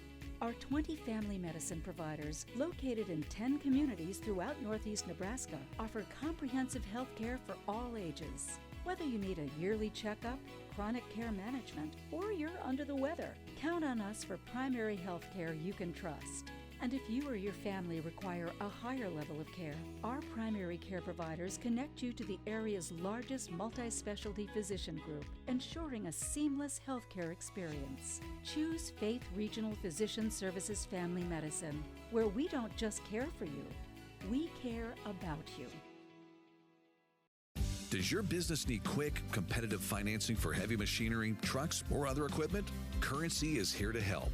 Whether you're financing construction equipment, farm equipment, trucks, trailers, or any other big-ticket item, Currency will automatically find the best rates. Currency facilitates loans for up to $500,000 with repayment terms up to 72 months. It's fast, easy, and free to use. Visit GoCurrency.com and apply today.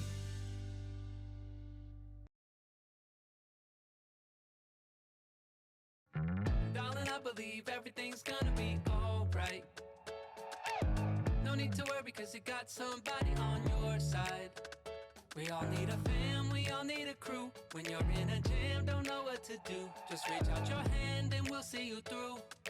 Doesn't matter where you're at, we got your back. We got your back. With a Medica health plan, you're not just covered, you're cared for. We got your back.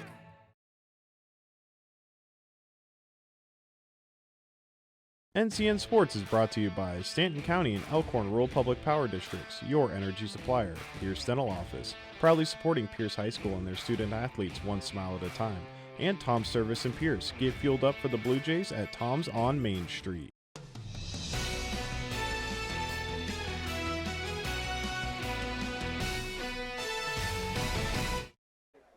(41-21) Pierce dominates on the ground tonight. They get the win at home over Wayne. Time now to talk to our winning head coach. Our coach's post-game interview brought to you by Sarpy County Tourism.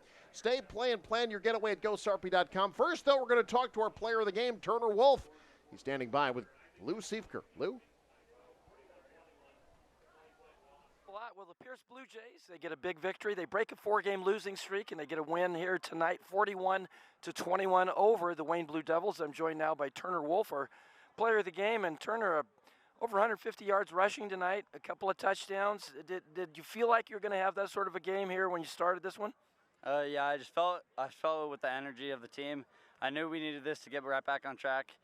And I just think everyone executed well. The offensive line maintained, did what they were supposed to do, and then I just did my job.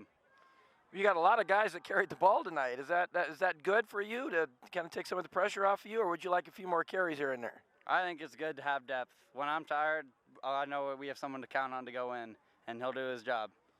Well, how about that offensive line? They made it easy for you guys at times. You're like 5-10 yards without getting touched. How good are these guys?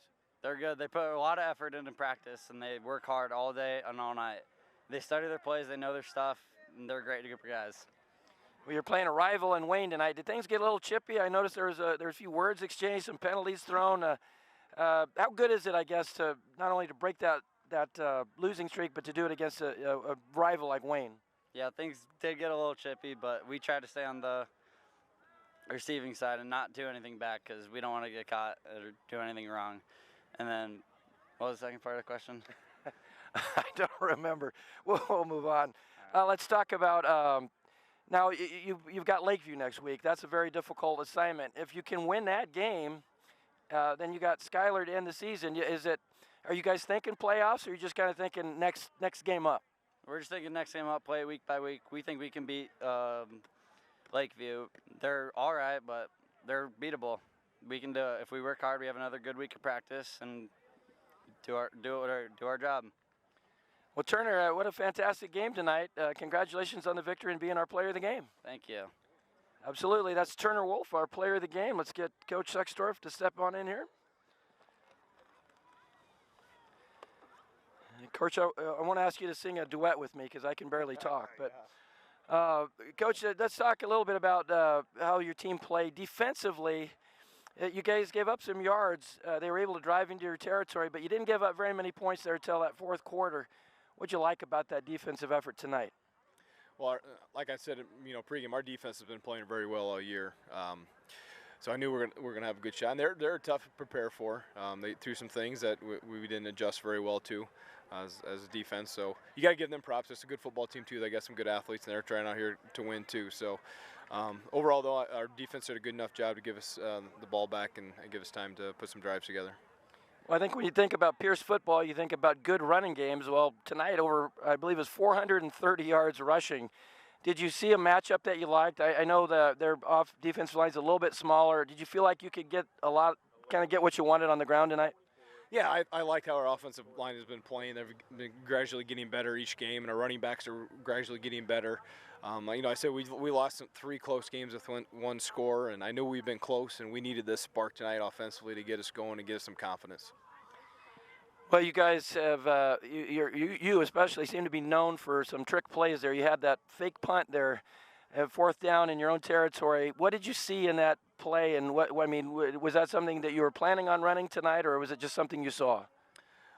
To be honest, it was midfield and we needed a spark, and they did, and it really wasn't probably not there, but it was Turner just had a great effort play there and really made it work. The other trick play did not work, if you remember, the halfback pass. So it was not 50% not very good trick plays. So. Now, you guys get the victory. You got a very difficult assignment next week against Lakeview. Do you like where your team's at right now? You like the way they're playing? That's a very difficult assignment. Yeah, Coach French's got a great team. I had the privilege to coach under him, so I know how he prepares and what he does. He's just a great coach, and I do like how we needed this spark. Our defense has been playing really well. We needed a spark offensively, and I think this helped us tonight to get some confidence back in our offense and be able to execute and score some points. Always something to work on. You guys, middle of the game there, you had, after that fake punt especially, you had a kind of a series of penalties. What do you do to kind of work that out to improve that going forward? Yeah, those are drive killers, right? We didn't score on that drive, so that's something we'll have to look on film. All of them are on the other side of the field, which I didn't get a great look at, so it's hard to tell. We'll look on film and see what we can do to fix those, because those can't happen in big games. Well, Coach, congratulations. Broke a 4-game losing streak, and now maybe, just maybe you get a couple wins, you make it to the playoffs. Congratulations on the win, and thanks for joining us so much. Yeah, thank you. Thanks for all you do for high school sports. Appreciate it. Absolutely. That's head coach Darren Sextorf. Pierce gets the win 41-21. Eric, let's send it back to you. Thank you very much, Lou Siefker. 438 yards on the ground. That's what I had, Pierce 4-9. 500 even. Look, if you're losing 4 in a row, get back to playing Pierce football. That's what they did tonight. And they get the win. Let's talk top plays tonight. Our top plays are brought to you in part by Elkhorn Valley Bank. For all of your banking needs, Elkhorn Valley Bank and Trust. There is a difference. Homecoming night in Northeast Nebraska. A beautiful night for football and 2 teams that could use a win. Pierce at 2-4, hosting Wayne at 1-5, and Pierce getting it done on the ground early and often. This is Turner Wolf turning it out from 34 yards out, breaking tackles, getting Pierce on the board first with the 7-0 lead over the rival Wayne Blue Jays. Wayne trying to get it done. They're very much the opposite of Pierce. That time going through the air, Keller finds Alex Rodriguez, one of his 11 receptions on the night. Take another look at the ability to haul that in on the sideline, keep the drive going. The drive stalls, though, and Pierce gets it back on offense, and it's Wolf again backing in, this time from 5 yards out, his second rushing touchdown, and Pierce has a 14-0 lead. But Wayne, they can get it done on the ground a little bit. How about Taven Ocampo? In from 5 yards out, his 4th rushing touchdown of the year. Wayne hanging around, back within 7, but Pierce, their offensive line, so dominant. Trying a little trick play here. Doesn't quite work. Alex Rodriguez gets the interception, and Wayne a chance to tie the game, but they turn it back over to Pierce. Who knows what to do with it? Back to the ground they go, and into the end zone they go. It is Brandon Bowling, his first rushing touchdown of the season, that one from 12 yards out. Pierce, the 21-7 lead at the half. Second half, they go back to the ground. This is a fake punt, and Turner Wolf turns it into a 44-yard gain. Penalties would stall this drive after this big play, though. And Pierce would end up having to give it back to Wayne. But their defense would step up, come up with big plays, and their offense would reward them for that. Great run here into the open field, breaking tackles. Brendan Bowling from 33 yards out, and Pierce is up 28-7. This third quarter, now fourth quarter. Pierce trying to put the game away. They go straight up the gut. Coulter Anderson, the junior, diving forward, his first touchdown of the year. Wayne gets some points late. Fourth quarter, I'll tell you, Caden Keller is a good quarterback. Finds Alex Rodriguez, who again had 11 receptions on the night. Second time he's done that this season. But Pierce not done. The Blue Jays, 438 rushing yards. This is Peyton Coontrod, the senior, in from 61 yards out. Pierce extending their lead, getting over the 40-point mark. Wayne would score one more time through the air. Keller finding his talented tight end, Calvin Ankeny. But that is all Wayne would get, and Pierce gets the win. They break their four-game losing streak, defeat the Blue Devils 41-21. And those top plays brought to you in part by Currency. Need financing for RVs, ATVs, or other expensive items? Well, Currency is here to help. Visit GoCurrency.com today. That wraps things up here. Again, the final score, 41-21. Pierce gets the win. Don't forget UNK football and the Centennial Volleyball Conference Championships tomorrow, right here on News Channel Nebraska. Until then, for my broadcast partner, Lou Siefker, Connor Luby in the truck, Jay Kuzer, our student job shadow tonight, and the entire NCN Sports crew, I'm Eric McKay. Thanks for joining us. Have a great night.